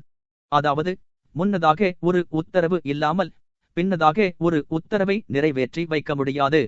முன் உத்தரவு இருந்தால்தான் பின் உத்தரவை நிறைவேற்ற முடியும். எந்த உத்தரவும் திடீரென்று தோன்றியதாக எப்பொழுதும் காணப்படுவதில்லை, அல்லது அந்த உத்தரவு ஒரு சம்பவ வரிசைகள் முழுவதையும் குறிப்பிடுவதாகவும் இல்லை. ஒவ்வொரு உத்தரவும் மற்றொரு உத்தரவை தொடர்ந்து வருகிறது. சம்பவ வரிசைகள் முழுவதையும் அது குறிப்பிடுவதில்லை. ஒரு சம்பவத்தின் ஒரு வினாடியைத்தான் அது குறிப்பிடுகிறது. உதாரணமாக, யுத்தத்திற்கு போகும்படி நெப்போலியன் தமது இராணுவங்களுக்கு உத்தரவிட்டதாக நாம் சொல்லுகிறோம். அப்படிச் சொல்லும்போது ஒன்றை ஒன்று சார்ந்து நிற்கும் உத்தரவு வரிசைகளின் முழுவதையுமே ஒன்றாக இணைத்து நாம் கூறுகிறோம். நெப்போலியன் ருஷ்யா மீது படையெடுக்கும்படி உத்தரவு பிறப்பிக்க முடியாது. அம்மாதிரி அவர் செய்ததும் இல்லை. வியன்னாவுக்கும் பெர்லினுக்கும் பீட்டர்ஸ்பர்க்கிற்கும் இன்னின்ன மாதிரி கடிதங்கள் எழுத வேண்டும் என்று அவர் இன்று உத்தரவு இடுகிறார். இன்னின்ன மாதிரி உத்தரவுகளை அவர் இராணுவத்திற்கும் கடற்படைக்கும் சப்ளை இலாகாவுக்கும் நாளை உத்தரவுகள் பிறப்பிக்கிறார். இம்மாதிரி அவர் செய்து கொண்டே போகிறார். கோடிக்கணக்கான இந்த உத்தரவுகள் ஒரு முழு வரிசையாக அமைகின்றன. சம்பவங்களின் வரிசைகளுக்கு ஒத்ததாக அவை அமைந்து பிரெஞ்சு இராணுவங்களை ருஷ்யாவுக்குள் கொண்டு வந்து சேர்த்தன. நெப்போலியன் தமது ஆட்சிகாலம் முழுவதிலும் இங்கிலாந்து மீது படையெடுக்க வேண்டும் என்பது பற்றி பல உத்தரவுகளை பிறப்பித்தார். அதற்காக செலவிட்ட நேரத்தையும் செய்த முயற்சிகளையும் போல வேறு எதிலும் அவர் நடந்து கொள்ளவில்லை. என்றாலும் அவரது ஆட்சிகாலம் முழுவதிலும் அவரது அந்த நோக்கத்தை நிறைவேற்றுவதற்கு ஒரு தடவை கூட முயற்சி செய்யவில்லை. ஆனால் ருஷ்யா மீது படையெடுத்து போனார். அந்த ருஷ்யாவுடன் நேசபாவமாய் இருப்பது விரும்பத்தக்கது என்று அவர் கருதினார். அந்த நினைப்பை பல தடவைகளில் அவர் வெளியிட்டிருக்கிறார். அப்படி இருந்தும் ருஷ்யா மீது அவர் படையெடுக்க நேரிட்டது. ஏனென்றால் அவருடைய உத்தரவுகள் சம்பவங்களின் போக்கிற்கு ஒத்ததாய் இல்லாமல் இருந்ததால் இங்கிலாந்து மீது அவர் படையெடுக்கவில்லை. ருஷ்யா விஷயத்தில் அவை ஒத்ததாய் இருந்தபடியால் ருஷ்யா மீது படையெடுத்தார். ஒரு உத்தரவு நிச்சயமாக நிறைவேற்றப்பட வேண்டுமானால் எந்த உத்தரவை நிறைவேற்ற முடியுமோ அந்த உத்தரவையே பிறப்பிக்க வேண்டும். ஆனால் எந்த உத்தரவை நிறைவேற்ற முடியும், இதை நிறைவேற்ற முடியாது என்பதை அறிந்து கொள்வது முடியாத காரியம். கோடிக்கணக்கானவர்கள் கலந்து கொண்ட நெப்போலியனுடைய ருஷ்ய படையெடுப்பில் மட்டுமல்ல, ஒரு சாதாரண சம்பவத்தில் கூட அதை கண்டுகொள்ள முடியாது. ஏனெனில் அந்த உத்தரவை நிறைவேற்ற முடியாமல் கோடிக்கணக்கான இடையூறுகள் நேரிடலாம். நிறைவேற்றப்படும் ஒவ்வொரு உத்தரவும் நிறைவேற்றப்படாமல் இருக்கும் ஏராளமான உத்தரவுகளில் ஒன்றாகவே அது இருக்கும். சம்பவங்களின் போக்கிற்கு பொருத்தம் இல்லாத அசாத்தியமான உத்தரவுகள் எல்லாம் நிறைவேற்றப்படாமலே இருக்கும். நிறைவேற்றுவதற்கு சாத்தியமான உத்தரவுகளை சம்பவங்களின் வரிசைக்கு ஒத்ததான மற்ற உத்தரவு வரிசைகளோடு கலந்து நிற்கும். அவைதான் நிறைவேற்றப்படும். ஒரு உத்தரவு பிறப்பிக்கப்பட்டதால்தான் ஒரு சம்பவம் நடைபெறுவதாக நாம் தவறாக நினைத்து கொண்டிருக்கிறோம். ஒரு சம்பவம் நடைபெறும்போது அதற்கு ஒத்ததான உத்தரவுகள் நிறைவேற்றப்படுகின்றன. ஆயிரக்கணக்கான மற்ற உத்தரவுகள் நிறைவேற்றப்படாமல் இருக்கின்றன. அவைகளை நிறைவேற்ற முடியாததால்தான் அவை நிறைவேற்றப்படாமல் இருக்கின்றன என்பதை நாம் மறந்துவிடுகிறோம். இதனால்தான் நாம் தவறாக நினைக்க நேரிடுகிறது. இதைத் தவிர இந்த தவறுக்கு மூலகாரணம் வேறொன்று இருக்கிறது. சரித்திர விளக்கங்களில் கணக்கற்ற ஒன்றுக்கொன்று முரணான சம்பவங்களும் சில்லறை சம்பவங்களும் ருஷ்யாவுக்குள் பிரெஞ்சு இராணுவங்கள் நுழைவதற்காக ஏற்பட்ட சம்பவங்களை போன்ற காரணங்களும் ஒரே சம்பவமாக கருதி பொதுப்படையாக கூறப்படுகின்றன. சம்பவ வரிசைகளால் ஏற்பட்ட பலனையும் பொதுப்படையாக ஒரே சம்பவமாக கூறுகிறார்கள். இம்மாதிரி உத்தரவு வரிசைகள் முழுவதையுமே பொதுப்படையாக்கி ஒரு தனி விருப்பத்தை பிரதிபலிப்பதாக சொல்லுகிறார்கள்.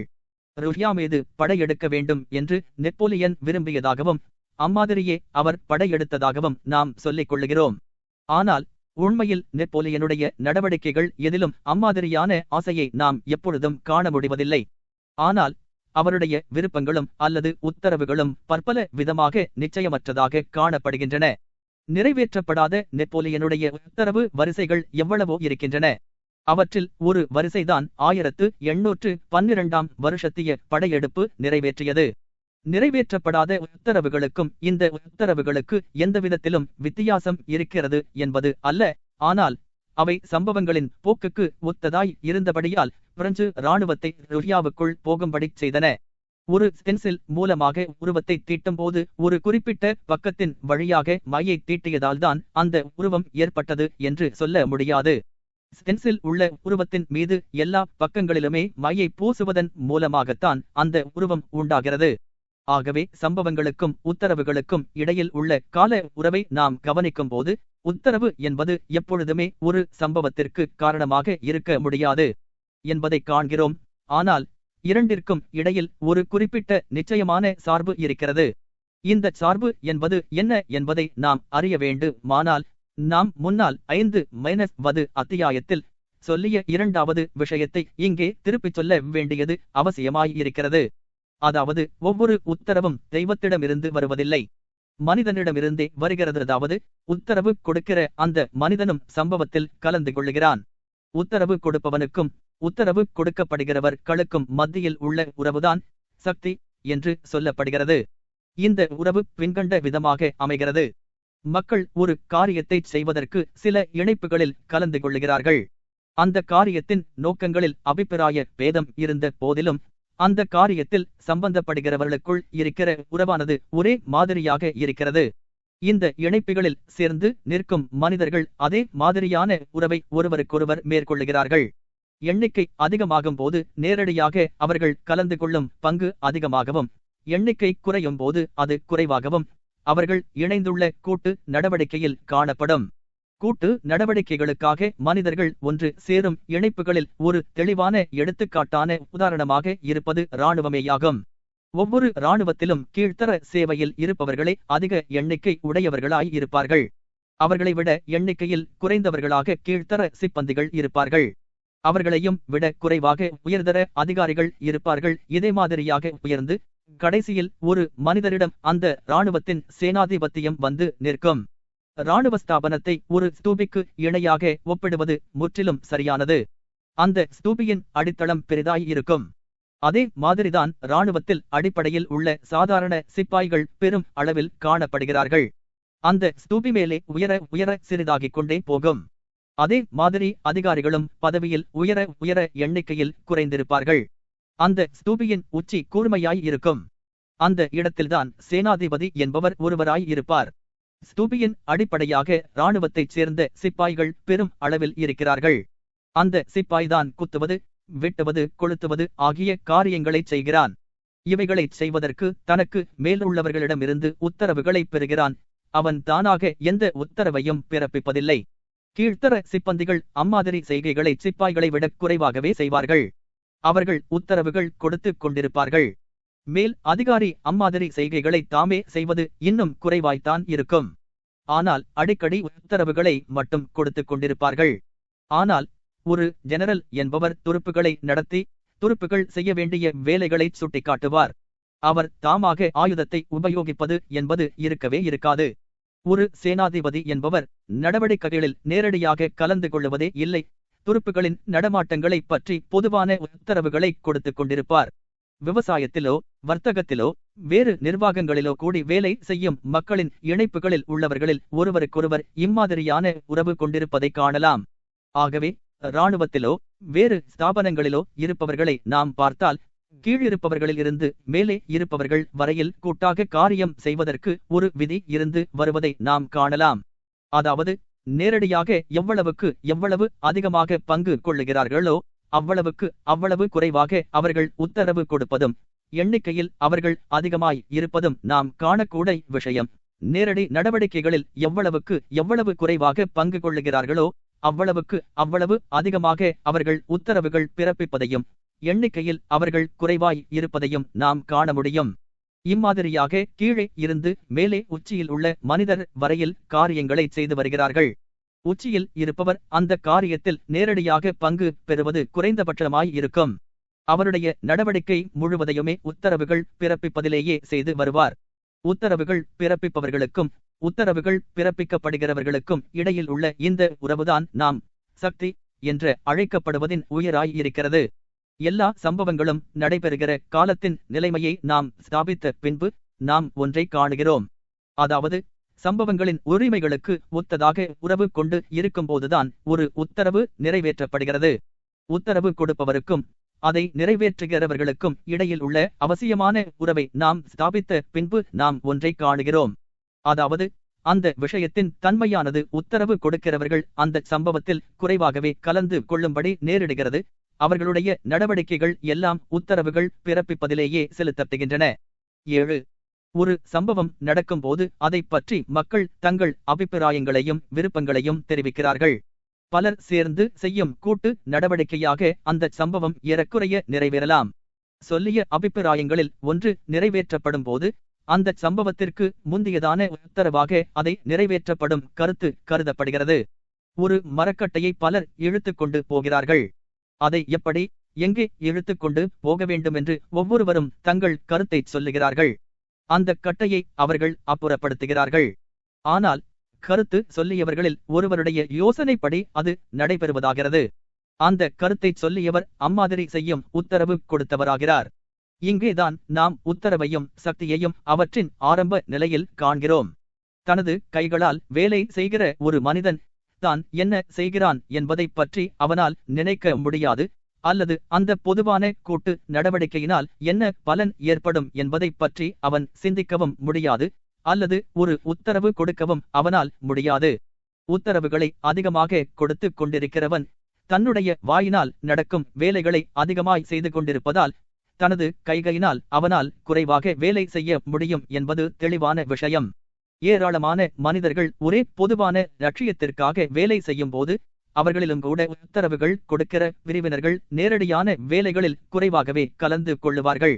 ஒரு மனிதன் தனியாக வேலை செய்யும் போது அவன் எப்பொழுதுமே தனக்கு முன்பாக சில யோசனைகளை வைத்துக் கொண்டிருப்பான். அந்த யோசனைகள்தான் அவனுடைய கடந்த கால நடவடிக்கைகளை நடத்தி வைத்தன என்றும், அவனுடைய தற்கால நடவடிக்கைகளுக்கு காரணம் என்றும், அவனுடைய எதிர்கால நடவடிக்கைக்கு காரணம் என்றும், அவனுடைய எதிர்கால நடவடிக்கைக்கு திட்டமிட அவைதான் உதவி செய்கின்றன என்றும் அவனுக்கு தோன்றுகிறது. அதே மாதிரிதான் ஒரு பெருங்கூட்டமான மக்களுக்கும் தோன்றுகிறது. அதாவது நடவடிக்கைகளில் நேராக கலந்து கொள்ளாதவர்கள் நடவடிக்கைகளுக்கான நியாயங்களையும் யூகங்களையும் யோசனை செய்யும் வேலையை கவனிக்கும்படி விட்டு விடுகிறார்கள். நமக்கு தெரிந்தும் தெரியாமலும் உள்ள காரணங்களினால் பிரெஞ்சக்காரர்கள் ஒருவருக்கொருவர் மூழ்கடித்தும் கொன்று கொண்டும் இருந்தார்கள். அந்த சம்பவத்திற்கு ஒத்ததான ஒரு நியாயம் மக்களுக்கு தோன்றியது. அதாவது பிரான்சினுடைய நன்மைக்காகவும் சுதந்திரத்திற்காகவும் சமத்துவத்திற்காகவும் அம்மாதிரி செய்ய வேண்டியது அவசியம் என்று அவர்கள் நம்பினார்கள். பின்னால் ஒருவரை ஒருவர் சொல்லுவதை மக்கள் விட்டுவிட்டார்கள்.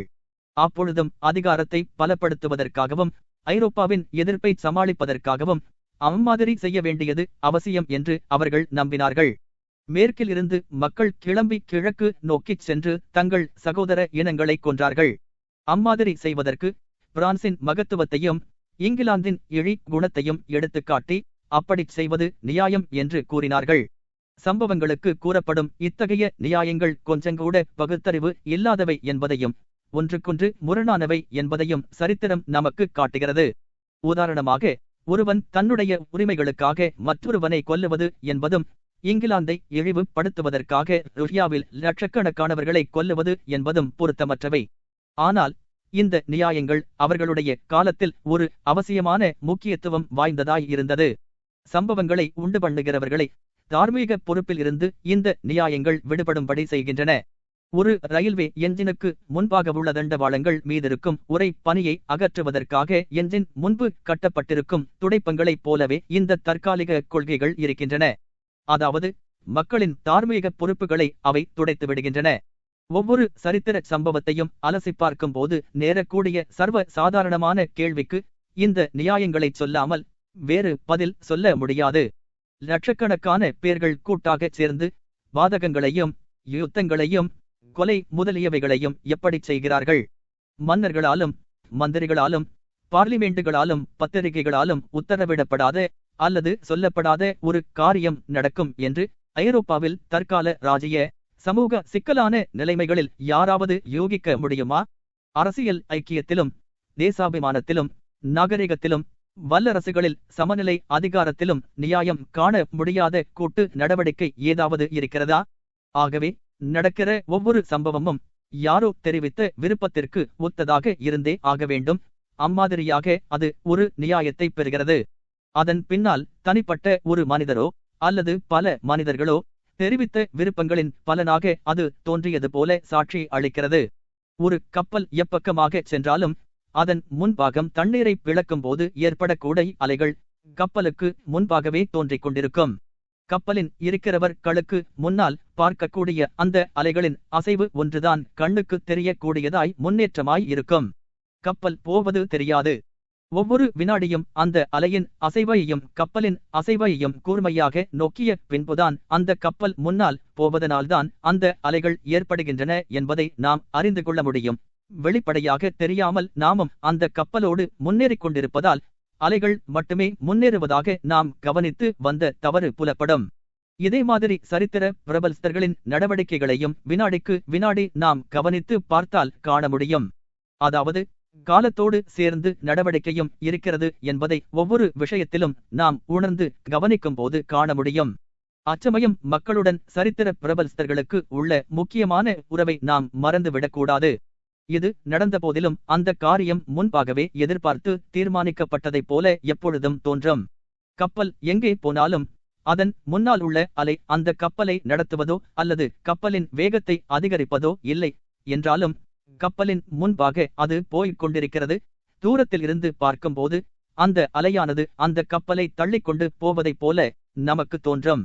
நடக்கிற சம்பவங்களோடு சரித்திர பிரபலஸ்தர்களின் விருப்பங்களை உத்தரவுகளாக உறவு கொண்டு பார்க்கும்போது அந்த சம்பவங்கள் எல்லாம் அந்த உத்தரவுகளினால்தான் ஏற்பட்டன என்று சரித்திரக்காரர்கள் நினைத்துக் கொள்ளுகிறார்கள். ஆனால் சம்பவங்களை மட்டும் நாம் சோதிப்போமானால், மக்களுக்கும் சரித்திர பிரபலஸ்தர்களுக்கு உள்ள உறவுகளை நாம் சோதிப்போமானால், அவர்களும் அவர்களுடைய உத்தரவுகளும் சம்பவங்களை சார்ந்தே நிற்கின்றன என்பதை கண்டுகொள்ளலாம். இம்மாதிரி முடிவுக்கு வருவதற்கு மறுக்க முடியாத ஆதாரத்தை நாம் காட்டுகிறோம். அதாவது எத்தனையோ உத்தரவுகள் பிறப்பித்த போதிலும் சம்பவம் நடப்பதற்கான மற்ற காரணங்கள் ஏற்பட்டாலொழிய அந்த சம்பவம் நடப்பதில்லை. ஆனால் அந்த சம்பவம் நடந்து முடிந்ததும் தொடர்ச்சியாக வெவ்வேறு மனிதர்கள் வெளியிட்ட விருப்பங்களில் இருந்து சிலருடைய விருப்பங்கள் மட்டுமே அந்த சம்பவத்திற்கு ஒத்ததாக இருக்கும். அம்மாதிரி விருப்பங்கள் அவைகளின் அந்தஸ்தையும் அவைகள் தெரிவிக்கப்பட்ட காலத்தையும் அனுசரித்து அவைகளை உத்தரவுகளாக சம்பவங்களோடு உறவு கொள்ளும்படி நேரிடுகின்றன. இம்மாதிரியான முடிவிற்கு வந்த பின்பு சரித்திரத்தின் 2 அத்தியாவசியமான கேள்விகளுக்கு நாம் நேரடியாகவும் நிச்சயமாகவும் பதில் கொடுக்க முடியும். 1. சக்தி என்பது என்ன? 2. தேச மக்களின் இயக்கங்களை உற்பத்தி செய்யும் வேகம் எது? 1. சக்தி என்பது ஒரு குறிப்பிட்ட மனிதருக்கும் மற்றவர்களுக்கும் உள்ள உறவேயாகும். இந்த விஷயத்தில் இந்த குறிப்பிட்ட மனிதர் எவ்வளவு அதிகமாக கூட்டு நடவடிக்கையை பற்றி கருத்து கூறியும் நடக்கப் போவதை கணித்தும் நியாயம் காட்டி பேசியும் செய்கிறாரோ அவ்வளவு குறைவாக அவர் அந்த நடவடிக்கையில் கலந்து கொள்ளுகிறார். 2. தேச மக்களின் இயக்கங்கள் சக்தியினால் ஏற்படுகிறவை அல்ல, அல்லது கலாச்சார நடவடிக்கைகளாலோ ஏற்படுவதும் அல்ல, அல்லது சரித்திரக்காரர்கள் யூகிப்பதைப் போல அந்த 2ம் சேருவதாலும் ஏற்படுவதும் அல்ல. ஆனால் அத்தச் சம்பவங்களில் கலந்து கொள்ளுகிற எல்லா மக்களும் செய்யும் நடவடிக்கைகளால் ஏற்படுவதாகும். அவர்கள் எப்பொழுதுமே உத்தரவிட்டு பொறுப்பேற்றவர்கள் குறைவாகவும் நேரடி நடவடிக்கைகளில் கலந்து கொள்கிறவர்கள் அதிகமாய் இருக்கும்படியாகவும் தங்களுக்குள் இணைப்பு செய்து கொள்ளுகிறார்கள். தார்மீக முறையில் பார்த்ததால் அதிகாரத்தை உபயோகிப்பவர்தான் சம்பவத்தை உண்டு பண்ணுவதாக தோன்றும். ஸ்தூலமாக பார்த்தால் அந்த அதிகாரத்திற்கு அடங்கி நடப்பவர்கள்தான் சம்பவத்தை உண்டு பண்ணுகிறவர்களாக தோன்றும். ஸ்தூல பலம் இல்லாமல் தார்மீக நடவடிக்கை என்பது சாத்தியமில்லாத காரியம். ஆகவே அந்த இரண்டில் ஏதாவது ஒன்றில் சம்பவத்திற்கான காரணம் இருப்பதாக கூற முடியாது. இரண்டும் சேர்ந்த இணைப்பில்தான் அது இருக்கிறது. இப்பொழுது நாம் பரிசீலனை செய்து கொண்டிருக்கும் அற்புதத்திற்கு காரணத்தை பற்றிய உருவகம் அவசியம் இல்லாதது. கடைசியாக நாம் செய்த ஆராய்ச்சியின் முடிவாக ஒரு முடிவில்லாத வட்டத்திற்கு நாம் வந்து சேர்ந்தோம். எந்தவிதமான கொள்கை உடையவர்களாய் இருந்தாலும் அந்த வட்டத்திற்குத்தான் கடைசியாக அவர்கள் வந்து சேர வேண்டும். உஷ்ணத்தை மின்சாரம் உற்பத்தி செய்கிறது. மின்சாரத்தை உஷ்ணம் உற்பத்தி செய்கிறது. அணுக்கள் ஒன்றையொன்று இழுக்கின்றன. சில அணுக்கள் ஒன்றையொன்று எதிர்க்கின்றன. உஷ்ணம், மின்சாரம், அணுக்கள் ஆகியவைகளின் உள்ள தொடர்பை பற்றி பேசுவோமானால் அவை அப்படித்தான் என்றும் வேறு விதமாக இருக்க முடியாது என்றும் கூறுகிறோம். ஏனென்றால் அவை அப்படித்தான் இருக்க வேண்டும். அதுதான் சட்டம். அதே கதிதான் சரித்திர சம்பவங்களுக்கும் பொருந்துகிறது. போரும் புரட்சியும் ஏன் ஏற்படுகின்றன என்பது நமக்கு தெரியாது. ஆனால் போரையோ புரட்சியையோ ஏற்படுத்த வேண்டுமானால் மக்கள் எல்லாரும் ஒன்று சேர்ந்து செய்யக்கூடிய விதத்தில் அமைய வேண்டும் என்பது நமக்கு தெரியும். இது இப்படித்தான் என்றும் வேறு விதமாக இருக்க முடியாது என்றும் நாம் சொல்லுகிறோம். ஏனென்றால் அதுதான் சட்டம். 8. வெளிப்படையாக தோன்றும் விசித்திரங்களை பற்றி மட்டும் பேசுவதோடு சரித்திரம் நிற்குமானால் நாம் இப்பொழுது ஸ்தாபித்துள்ள இந்த எளிய வெளிப்படையான சட்டத்தை காட்டியதோடு நமது விவாதங்களை முடித்துக் கொள்ளலாம். ஆனால் சரித்திரத்தின் சட்டமானது மனிதனை குறிப்பிடுகிறது. ஒரு வஸ்துவின் ஒரு துளியானது கவர்ச்சியின் சட்டத்தையோ எதிர்ப்பின் சட்டத்தையோ தான் உணர முடியவில்லை என்றும் அதனால் அந்த சட்டம் பொய்யானது என்றும் நமக்கு சொல்ல முடியாது. ஆனால் சரித்திரத்தின் பொருளான மனிதன் தெளிவாக நான் சுதந்திரமானவன், ஆகவே நான் சட்டத்திற்கு உட்பட்டவன் அல்ல என்று கூறுகிறான். மனிதனின் சுதந்திர விருப்ப பிரச்சனையானது வெளிப்படையாக சொல்லப்படாவிட்டாலும் சரித்திரத்தின் ஒவ்வொரு படியிலும் பிரசன்னமாய் இருக்கிறது. தீவிர சிந்தனையாளர்களான சரித்திரக்காரர்கள் தங்களை அறியாமலேயே இந்த பிரச்சனைக்கு வந்து சேருகிறார்கள். சரித்திரத்தில் உள்ள முரண்பாடுகளுக்கும் தெளிவற்ற தன்மைகளுக்கும் தவறான பாதையில் சரித்திர விஞ்ஞானம் போனதற்கும் இந்த பிரச்சனைக்கு பதில் கண்டு பிடிக்காததே மூல காரணமாகும். ஒவ்வொரு மனிதனின் விருப்பமும் சுதந்திரமுள்ளதாய் இருந்தால், அதாவது ஒவ்வொருவனும் தான் விரும்புகிறபடி நடக்க முடியுமானதாய் இருந்தால் ஒரு விஷயம் தெளிவானது. அதாவது மனித குல நடவடிக்கைகளை ஆண்டு வரும் சட்டங்களுக்கு விரோதமாக அந்த மனிதனால் ஒரு காரியத்தை சுதந்திரமாக செய்ய முடியுமானால் அந்த காரியம் மனிதகுலத்தை ஆண்டு வரும் சட்டங்கள் எல்லாம் ஒன்றுமே இல்லை என்பதை நிரூபிக்க போதுமானது. மனிதர்களின் நடவடிக்கைகளை ஆளுவதற்கு ஒரு சட்டம் இருக்குமானால் மனிதனின் சுதந்திர விருப்பம் என்பது இருக்க முடியாது. ஏனெனில் அந்த விருப்பம் அந்த சட்டத்திற்கு உட்பட்டதாய்த்தான் இருக்க முடியும். இந்த மாறுபாடுகளில் தான் சுதந்திர விருப்ப பிரச்சனை என்பது அடங்கி இருக்கிறது. அந்த பிரச்சனை புராதன காலங்களில் இருந்து மிகச் சிறந்த புத்திசாலிகளின் கவனத்தை கவர்ந்து வந்திருக்கிறது. மிக புராதனமான காலங்களில் இருந்து அதனுடைய பிரம்மாண்டமான முக்கியத்துவம் முழுவதும் இருந்து கொண்டே வருகிறது. மதத்தின் மூலமாகவோ சரித்திரத்தின் மூலமாகவோ நீதி சாஸ்திரத்தின் மூலமாகவோ தத்துவ சாஸ்திரத்தின் மூலமாகவோ நாம் மனிதனை ஆராய்வோமானால் அவசியம் என்ற ஒரு பொதுவான சட்டத்திற்கு அவன் உயிரோடுள்ள எல்லாருமே அடங்கி இருப்பதில்தான் இந்த பிரச்சனை இருக்கிறது. ஆனால் மனிதனை நமக்குள் நாம் உள்நோக்கி பார்ப்போமானால், நமது உள்ளுணர்வை கொண்டு பார்ப்போமானால் நாம் சுதந்திரமாக இருப்பது போல உணர்கிறோம். வாதத்திற்கு புறம்பாக வாதத்திலிருந்து சுதந்திரமாக உள்ள சுய அறிவுக்கு இந்த உள்ளுணர்வுதான் மூலமாய் இருக்கிறது. வாதத்தை கொண்டு மனிதன் தன்னை ஆராய்ச்சி செய்கிறான். ஆனால் உள்ளுணர்வை கொண்டுதான் அவன் தன்னை அறிந்து கொள்ளுகிறான். தன்னை பற்றிய உள்ளுணர்வு இல்லாமல் வாதம் செய்வதோ ஆராய்ச்சி செய்வதோ சாத்தியமானதல்ல. ஒன்றை அறிந்து கொள்ள வேண்டுமானால், ஒன்றை ஆராய்ச்சி செய்ய வேண்டுமானால், ஒரு முடிவுக்கு வர வேண்டுமானால் மனிதன் முதலில் தான் உயிரோடு இருப்பதான பிரக்ஞையை பெற வேண்டும். மனிதன் தன்னுடைய பிரியத்தை உணர்ந்தவனாய் இருப்பதனால், அதாவது தனக்கு விருப்பம் என்பது உண்டு என்பதை அறிந்தவனாய் இருப்பதனால்தான் மனிதன் தன்னை பற்றிய பிரக்ஞையோடு இருக்கிறான். ஆனால் அவனுடைய விருப்பமானது அவனுடைய வாழ்வில் உயரானதாக அது அமைந்திருக்கிறது. சுதந்திரமாய் இருப்பது போல அவன் நினைக்கிறான். நினைப்பதை மட்டும்தான் அவன் செய்ய முடியும். தன்னை ஆராய்ச்சி செய்வதன் மூலம் தன்னுடைய விருப்பம் எப்போதுமே ஒரே ஒரு சட்டத்தினால்தான் ஆளப்படுகிறது என்பதை மனிதன் காணுவானானால் உண்ண வேண்டியதன் அவசியத்தையும் மூளையை உபயோகிக்க வேண்டியதன் அவசியத்தையும் அவனுடைய விருப்பம் ஒரு எல்லைக்கு உட்பட்டதுதான் என்பதை அவன் அறிந்து கொள்ளுவான். அது சுதந்திரமாய் இல்லையென்றால் எல்லைக்கு உட்பட்டதாய் இருக்க முடியாது. ஒரு மனிதனுடைய விருப்பம் எல்லைக்கு உட்பட்டதாக அவனுக்கு தோன்றுகிறது. ஏனெனில் அது சுதந்திரமாய் இருக்கிறது என்ற பிரக்னையில்தான் அவன் இருக்கிறான். நான் சுதந்திரமாய் இல்லை என்று எனக்கு நீங்கள் சொல்லலாம். ஆனால் என்னுடைய கையை நான் உயர்த்துகிறேன், அதை கீழே தொங்கவிடுகிறேன். வாதத்திற்கு பொருத்தம் இல்லாத இந்த பதிலானது சுதந்திரத்தின் தன்மையை மறுக்க முடியாதபடி காட்டுகிறது என்பதை ஒவ்வொருவரும் அறிவார்கள். வாதத்திற்கு உட்படாத ஒரு உள்ளுணர்வின் தோற்றமே அந்த பதிலாகும். சுதந்திரத்தின் பிரக்னை சுயஉணர்வுக்கு புறம்பானதாகவோ சுதந்திரமானதாகவோ இல்லாமல் இருக்குமானால் அது அனுபவத்திற்கும் வாதத்திற்கும் உட்பட்டதாய் இருக்கும். அம்மாதிரி அது உட்பட்டிருக்கவில்லை, அம்மாதிரி இருக்கும் என்று நினைக்கவும் முடியாது. வரிசையான ஆராய்ச்சிகளும் வாதங்களும் மனிதன் சில சட்டங்களுக்கு உட்பட்டவன் என்பதை நிரூபிக்கின்றன. அவன் அவைகளுக்கு அடங்கி நடக்கிறான். ஆகர்ஷண சக்தி போன்ற நிலையான சட்டங்களை அவன் அறிந்த பின்பு அவற்றை எதிர்ப்பதில்லை. அதே மாதிரி வரிசையான ஆராய்ச்சிகளும் வாதங்களும் அவன் தனக்குள் நினைத்துக் கொண்டிருக்கும் பூரண சுதந்திரத்தை பெறுவது அசாத்தியம் என்று நிரூபிக்கின்றன. அவனுடைய ஒவ்வொரு நடத்தையும் அவனுடைய உறுப்புகளையும் தன்மைகளையும் தூண்டுதல்களையும் பொறுத்தே இருக்கின்றன. என்றாலும் ஆராய்ச்சிகளினாலும் வாதங்களினாலும் ஏற்படுகின்ற இந்த முடிவுகளுக்கு அவன் எப்பொழுதும் உட்படுவதில்லை. வாதங்களில் இருந்தும் ஆராய்ச்சிகளில் இருந்தும் ஒரு கல்லை வீசினால் அது கீழேதான் வந்து விழும் என்பதை அவன் அறிந்து கொள்ளுகிறான். சந்தேகமில்லாமல் அதை நம்புகிறான்.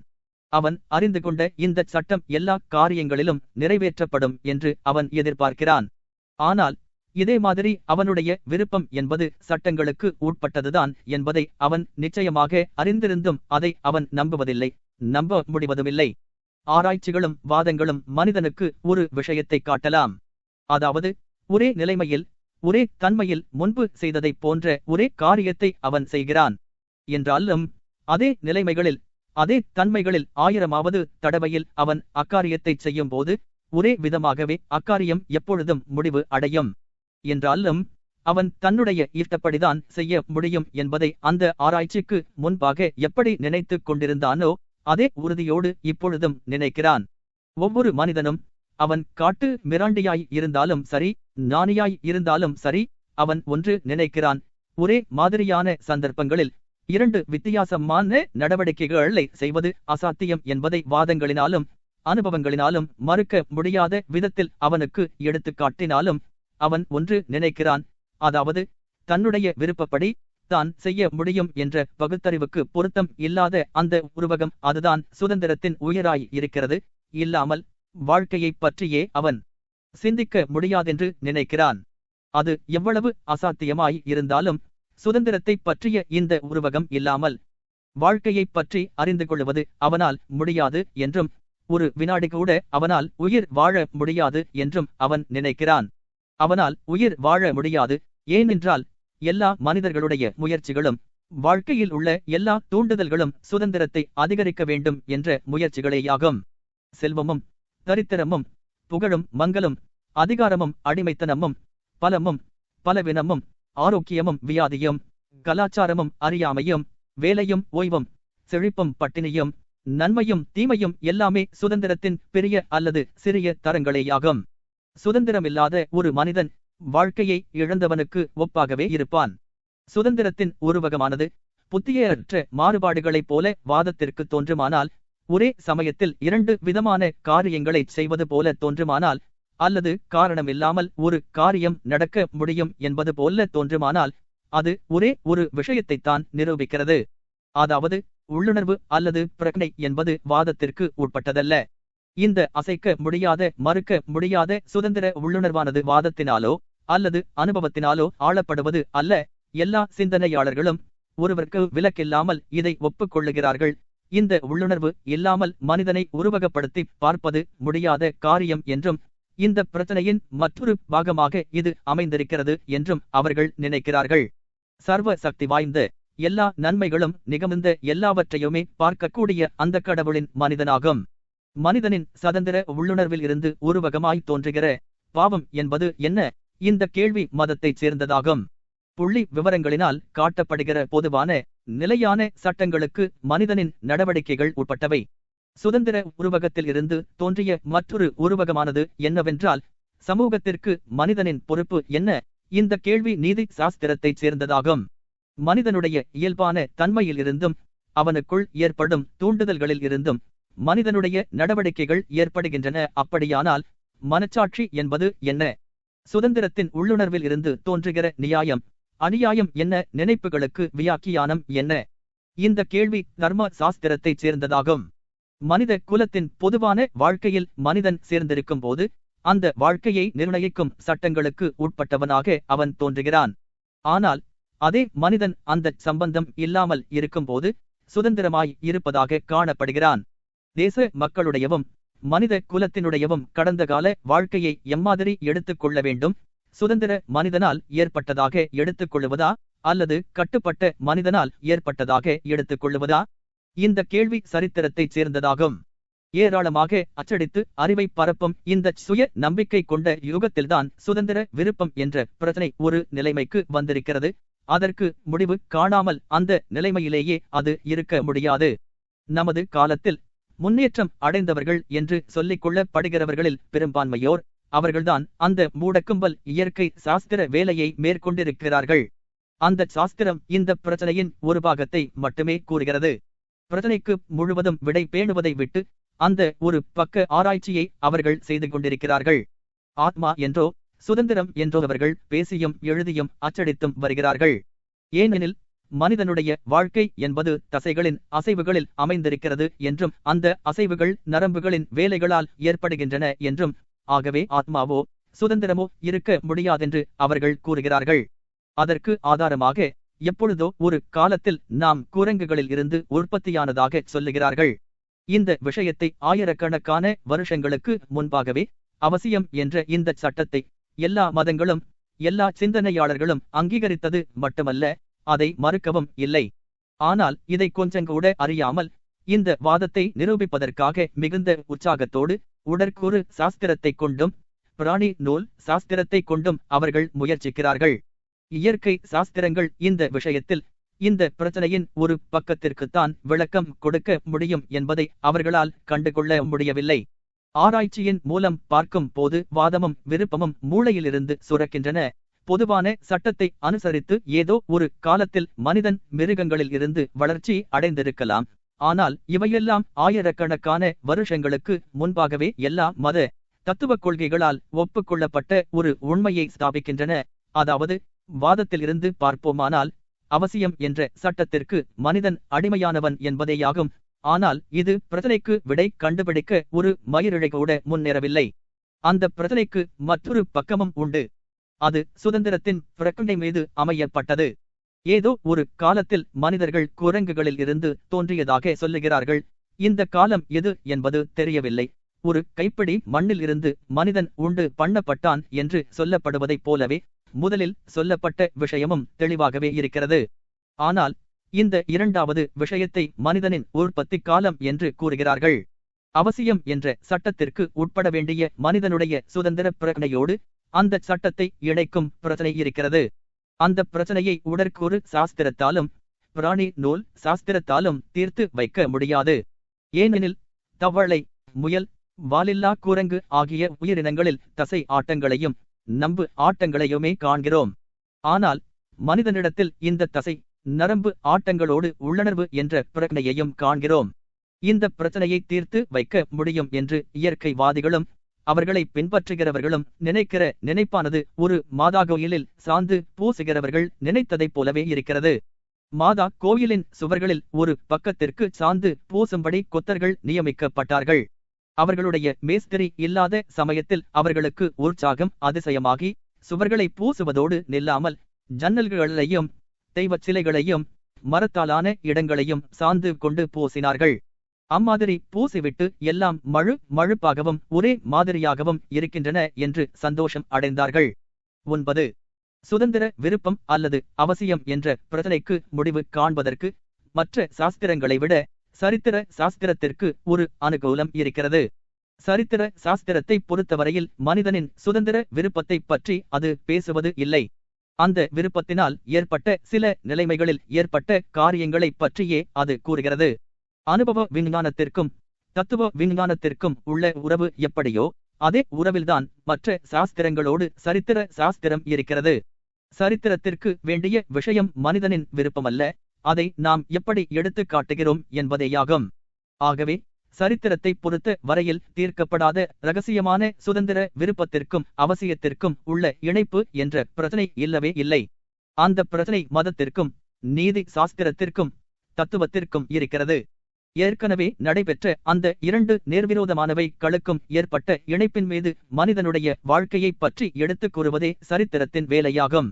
உண்மையான வாழ்க்கையில் ஒவ்வொரு சரித்திர சம்பவமும் ஒவ்வொரு மனிதகுல நடவடிக்கையும் அவை சுதந்திரமாக செய்யப்பட்டாலும் அல்லது கட்டாயத்தின் மீது செய்யப்பட்டாலும் வெகு தெளிவாகவும் நிச்சயமாக புரிந்து கொள்ளக் கூடியதாகவும் அறியப்படுகிறது. அதற்கு எந்தவிதமான மறுப்பு உணர்ச்சியும் தோன்றுவதில்லை.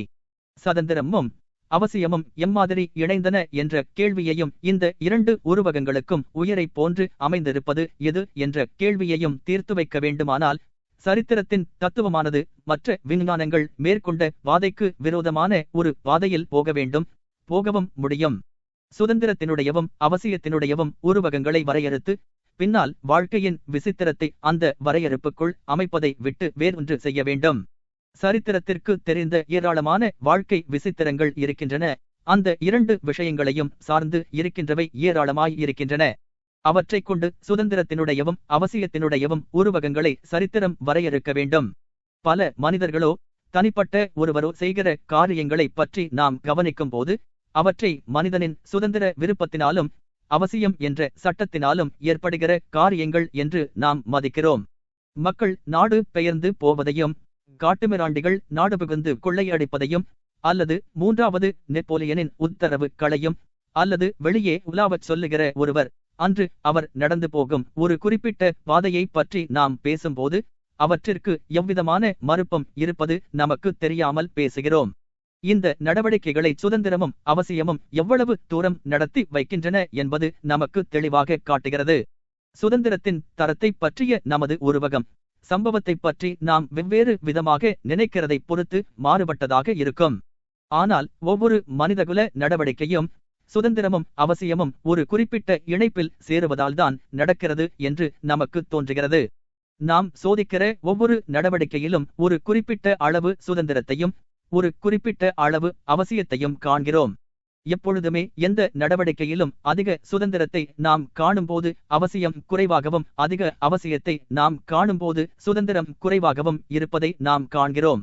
ஒரு நடவடிக்கையை பற்றி நாம் எம்மாதிரி நினைக்கிறோமோ அதை பொறுத்துத்தான் சுதந்திரத்தினுடையவும் அவசியத்தினுடையவும் கூடுதல்கள் குறைவுகள் இருக்கின்றன. ஆனால் அவைகளின் உறவு எப்பொழுதுமே ஒன்றுக்கொன்று மாறாகவே இருக்கும்.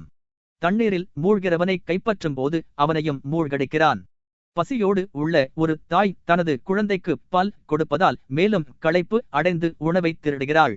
ஒழுங்கு முறையில் பயிற்சி பெற்ற ஒருவன் அலுவலில் இருக்கும்போது அவனுக்கு கிடைத்த உத்தரவின்படி பாதுகாப்பில்லாத ஒருவனை கொல்லுகிறான். ஆனால் உத்தரவின்படி அவன் செய்வதால் அவனுடைய குற்றம் குறைவாகிறது. அவசியம் என்ற சட்டத்திற்கு அதிகமாக அடிமையாகவும் குறைவான சுதந்திரத்தோடும் அவன் இருக்கிறான். இந்த மனிதர்கள் இந்த சந்தர்ப்பங்களில் வைக்கப்பட்டிருக்கிறார்கள் என்பதை அறிந்த ஒருவரை விட குறைவான சுதந்திரமும் அவசியம் என்ற சட்டத்திற்கு அதிகமாக அடிமைத்தனமும் கொண்டவனாக அவன் இருக்கிறான். தானே மூழ்கிக் கொண்டிருக்கிறான் என்பதை அறியாதவனையும் அந்த தாயார் பசியோடு இருக்கிறாள் என்பதை அறியாதவனையும் அந்த சிப்பாய் உத்தரவுப்படி நடக்க வேண்டியவன் என்பதை அறியாதவனையும் விட அதிகமாக சுதந்திரமுள்ளவனாய் இருக்கிறான். 20 வருஷங்களுக்கு முன்னர் ஒருவன் ஒரு கொலை செய்துவிட்டு சமாதானமாகவும் கெடுதல் இல்லாமலும் சமூகத்தில் வாழ்ந்து வருவானானால் அவனுடைய செய்கை அவசியத்தினால் ஏற்பட்டதாகவும் அவனுடைய குற்றம் குறைவானதாகவும் காணப்படும். கொலை நடந்த மறு தினத்தில் அதை பற்றி யோசிக்கிறவனுக்கு தோன்றுவதை விட 20 வருஷங்கள் கழிந்த பின்பு குறைவாகவே காணப்படும். அதே மாதிரி ஒரு பைத்தியக்காரனோ ஒரு குடிகாரனோ அல்லது ஒரு முன் கோபக்காரனோ செய்கிற காரியங்கள் அவர்களுடைய மனதை அறிந்த ஒருவருக்கு குறைந்த சுதந்திரத்துடனும் அதிகமான அவசியத்துடனும் செய்யப்பட்டதாக காணப்படும். ஆனால் அவர்களுடைய மனதை அறியாதவருக்கு அவையெல்லாம் அதிக சுதந்திரத்துடனும் குறைந்த அவசியத்துடனுமே செய்யப்பட்டதாக காணப்படும். இம்மாதிரி காரியங்களில் சுதந்திரத்தின் உருவகம் குறைந்தோ கூடியோ அதற்கு தகுந்தபடி அவசியத்தின் உருவகம் கூடியோ குறைந்தோ அந்த காரியங்களை பற்றி கவனிக்கிறவர்களின் தன்மைக்கு ஏற்றபடி காணப்படும். ஆகவே அவசியத்தின் உருவகம் அதிகமானால் சுதந்திரத்தின் உருவகம் குறைவாகவும், சுதந்திரத்தின் உருவகம் அதிகமானால் அவசியத்தின் உருவகம் குறைவாகவும் காணப்படுகின்றன. மதமும் மனித குலத்தின் பகுத்ததறிவும் சட்ட சாஸ்திரமும் சரித்திரமும் அவசியத்திற்கும் சுதந்திரத்திற்கும் உள்ள இந்த உறவை அறிந்திருக்கின்றன. எல்லா காரியங்களும் ஒன்று கூட விதிவிலக்கு இல்லாமல் அடியில் கண்ட 3 விஷயங்கள் முழு சுதந்திரத்தினுடையவும் அவசியத்தினுடையவும் நமது உருவகங்கள் கூடுவதும் குறைவதும் அமைந்திருக்கின்றன. 1 செய்கைகளைச் செய்கிற மனிதனுக்கும் வெளி உலகத்திற்கும் உள்ள உறவு. 2 காலத்திற்கும் அவனுக்கும் உள்ள உறவு. 3 செய்கைக்கான காரணங்களுக்கும் அவனுக்கும் உள்ள உறவு. 1 நாம் முதலில் ஆலோசிக்க வேண்டிய விஷயம், வெளி உலகத்தோடு மனிதனுக்குள்ள உறவை பற்றிய கருத்தில் தெளிவாய் இருக்க வேண்டும். மனிதனுடன் சஞ்சீவிகளாக உள்ள ஒவ்வொன்றிற்கும் அவனுக்கும் உள்ள உறவை பற்றி நாம் நன்றாய் தெரிந்து கொள்ள வேண்டும். இதன் மூலம்தான் பின்கண்டவைகள் தெளிவாக நமக்கு தோன்றுகின்றன. அதாவது, தரையில் நிற்கிறவனை விட தண்ணீரில் மூழ்கிறவன் குறைவான சுதந்திரமும் அதிகமான அவசியமும் உள்ளவனாய் இருக்கிறான். ஜனவரி நெருக்கமான ஒரு ஜில்லாவில் மற்றவர்களோடு நெருங்கிய தொடர்புள்ள ஒருவன், அல்லது குடும்ப காரியம், காரியாலய காரியம் ஆகியவைகளால் கட்டுப்பட்ட ஒருவன், அல்லது தொழில் கடமைகளால் கட்டுப்பட்ட ஒருவன் தனியாக ஒதுங்கி நின்று வாழ்க்கை நடத்துகிற ஒருவனை விட சுதந்திரம் குறைவானவனாகவும் அவசியம் அதிகமானவனாகவும் இருக்கும்படி நேரிடுகிறது. ஒரு மனிதனைச் சுற்றிலும் உள்ள உறவுகளை நீக்கிவிட்டு அவனைப் பற்றி மட்டும் தனியாக நாம் சிந்திப்போமானால் அவனுடைய செய்கை ஒவ்வொன்றும் சுதந்திரமானதைப் போல நமக்கு தோன்றும். ஆனால் அவனைச் சுற்றியுள்ள ஏதாவது ஒன்றுக்கும் அவனுக்கும் உள்ள உறவை நாம் பார்ப்போமானால், ஏதாவது ஒன்றுக்கும் அவனுக்கும் உள்ள தொடர்பை நாம் பார்ப்போமானால் ஒன்றை காண முடியும். அதாவது, அவன் ஒருவனுடன் பேசும்போதோ, ஒரு புத்தகத்தை படிக்கும் போதோ, ஒரு வேலையை அவன் செய்து கொண்டிருக்கும் போதோ, அல்லது அவன் சுவாசம் விட்டுக் கொண்டிருக்கும் போதோ, அல்லது அவனைச் சுற்றிலும் வெளிச்சம் விழுந்து கொண்டிருக்கும் போதோ அந்த தொடர்பில் இருந்து ஒன்றை காண முடியும். அதாவது, இந்த சந்தர்ப்பங்கள் ஒவ்வொன்றும் அவன் மீது தங்கள் செல்வாக் கை உபயோகித்து அவனுடைய நடவடிக்கைகளில் ஒரு பகுதியையாவது ஆட்சி செய்து வருகின்றன. இந்த செல்வாக்குகளை எவ்வளவு அதிகமாக நாம் காண்கிறோமோ அவ்வளவு அவனது சுதந்திரத்தை பற்றிய நமது உருவகம் குறைவடைகிறது. அவ்வளவு அவளை அழுத்திக் கொண்டிருக்கும் அவனுடைய அவசியத்தை பற்றிய நமது உருவகம் பெருகுகிறது.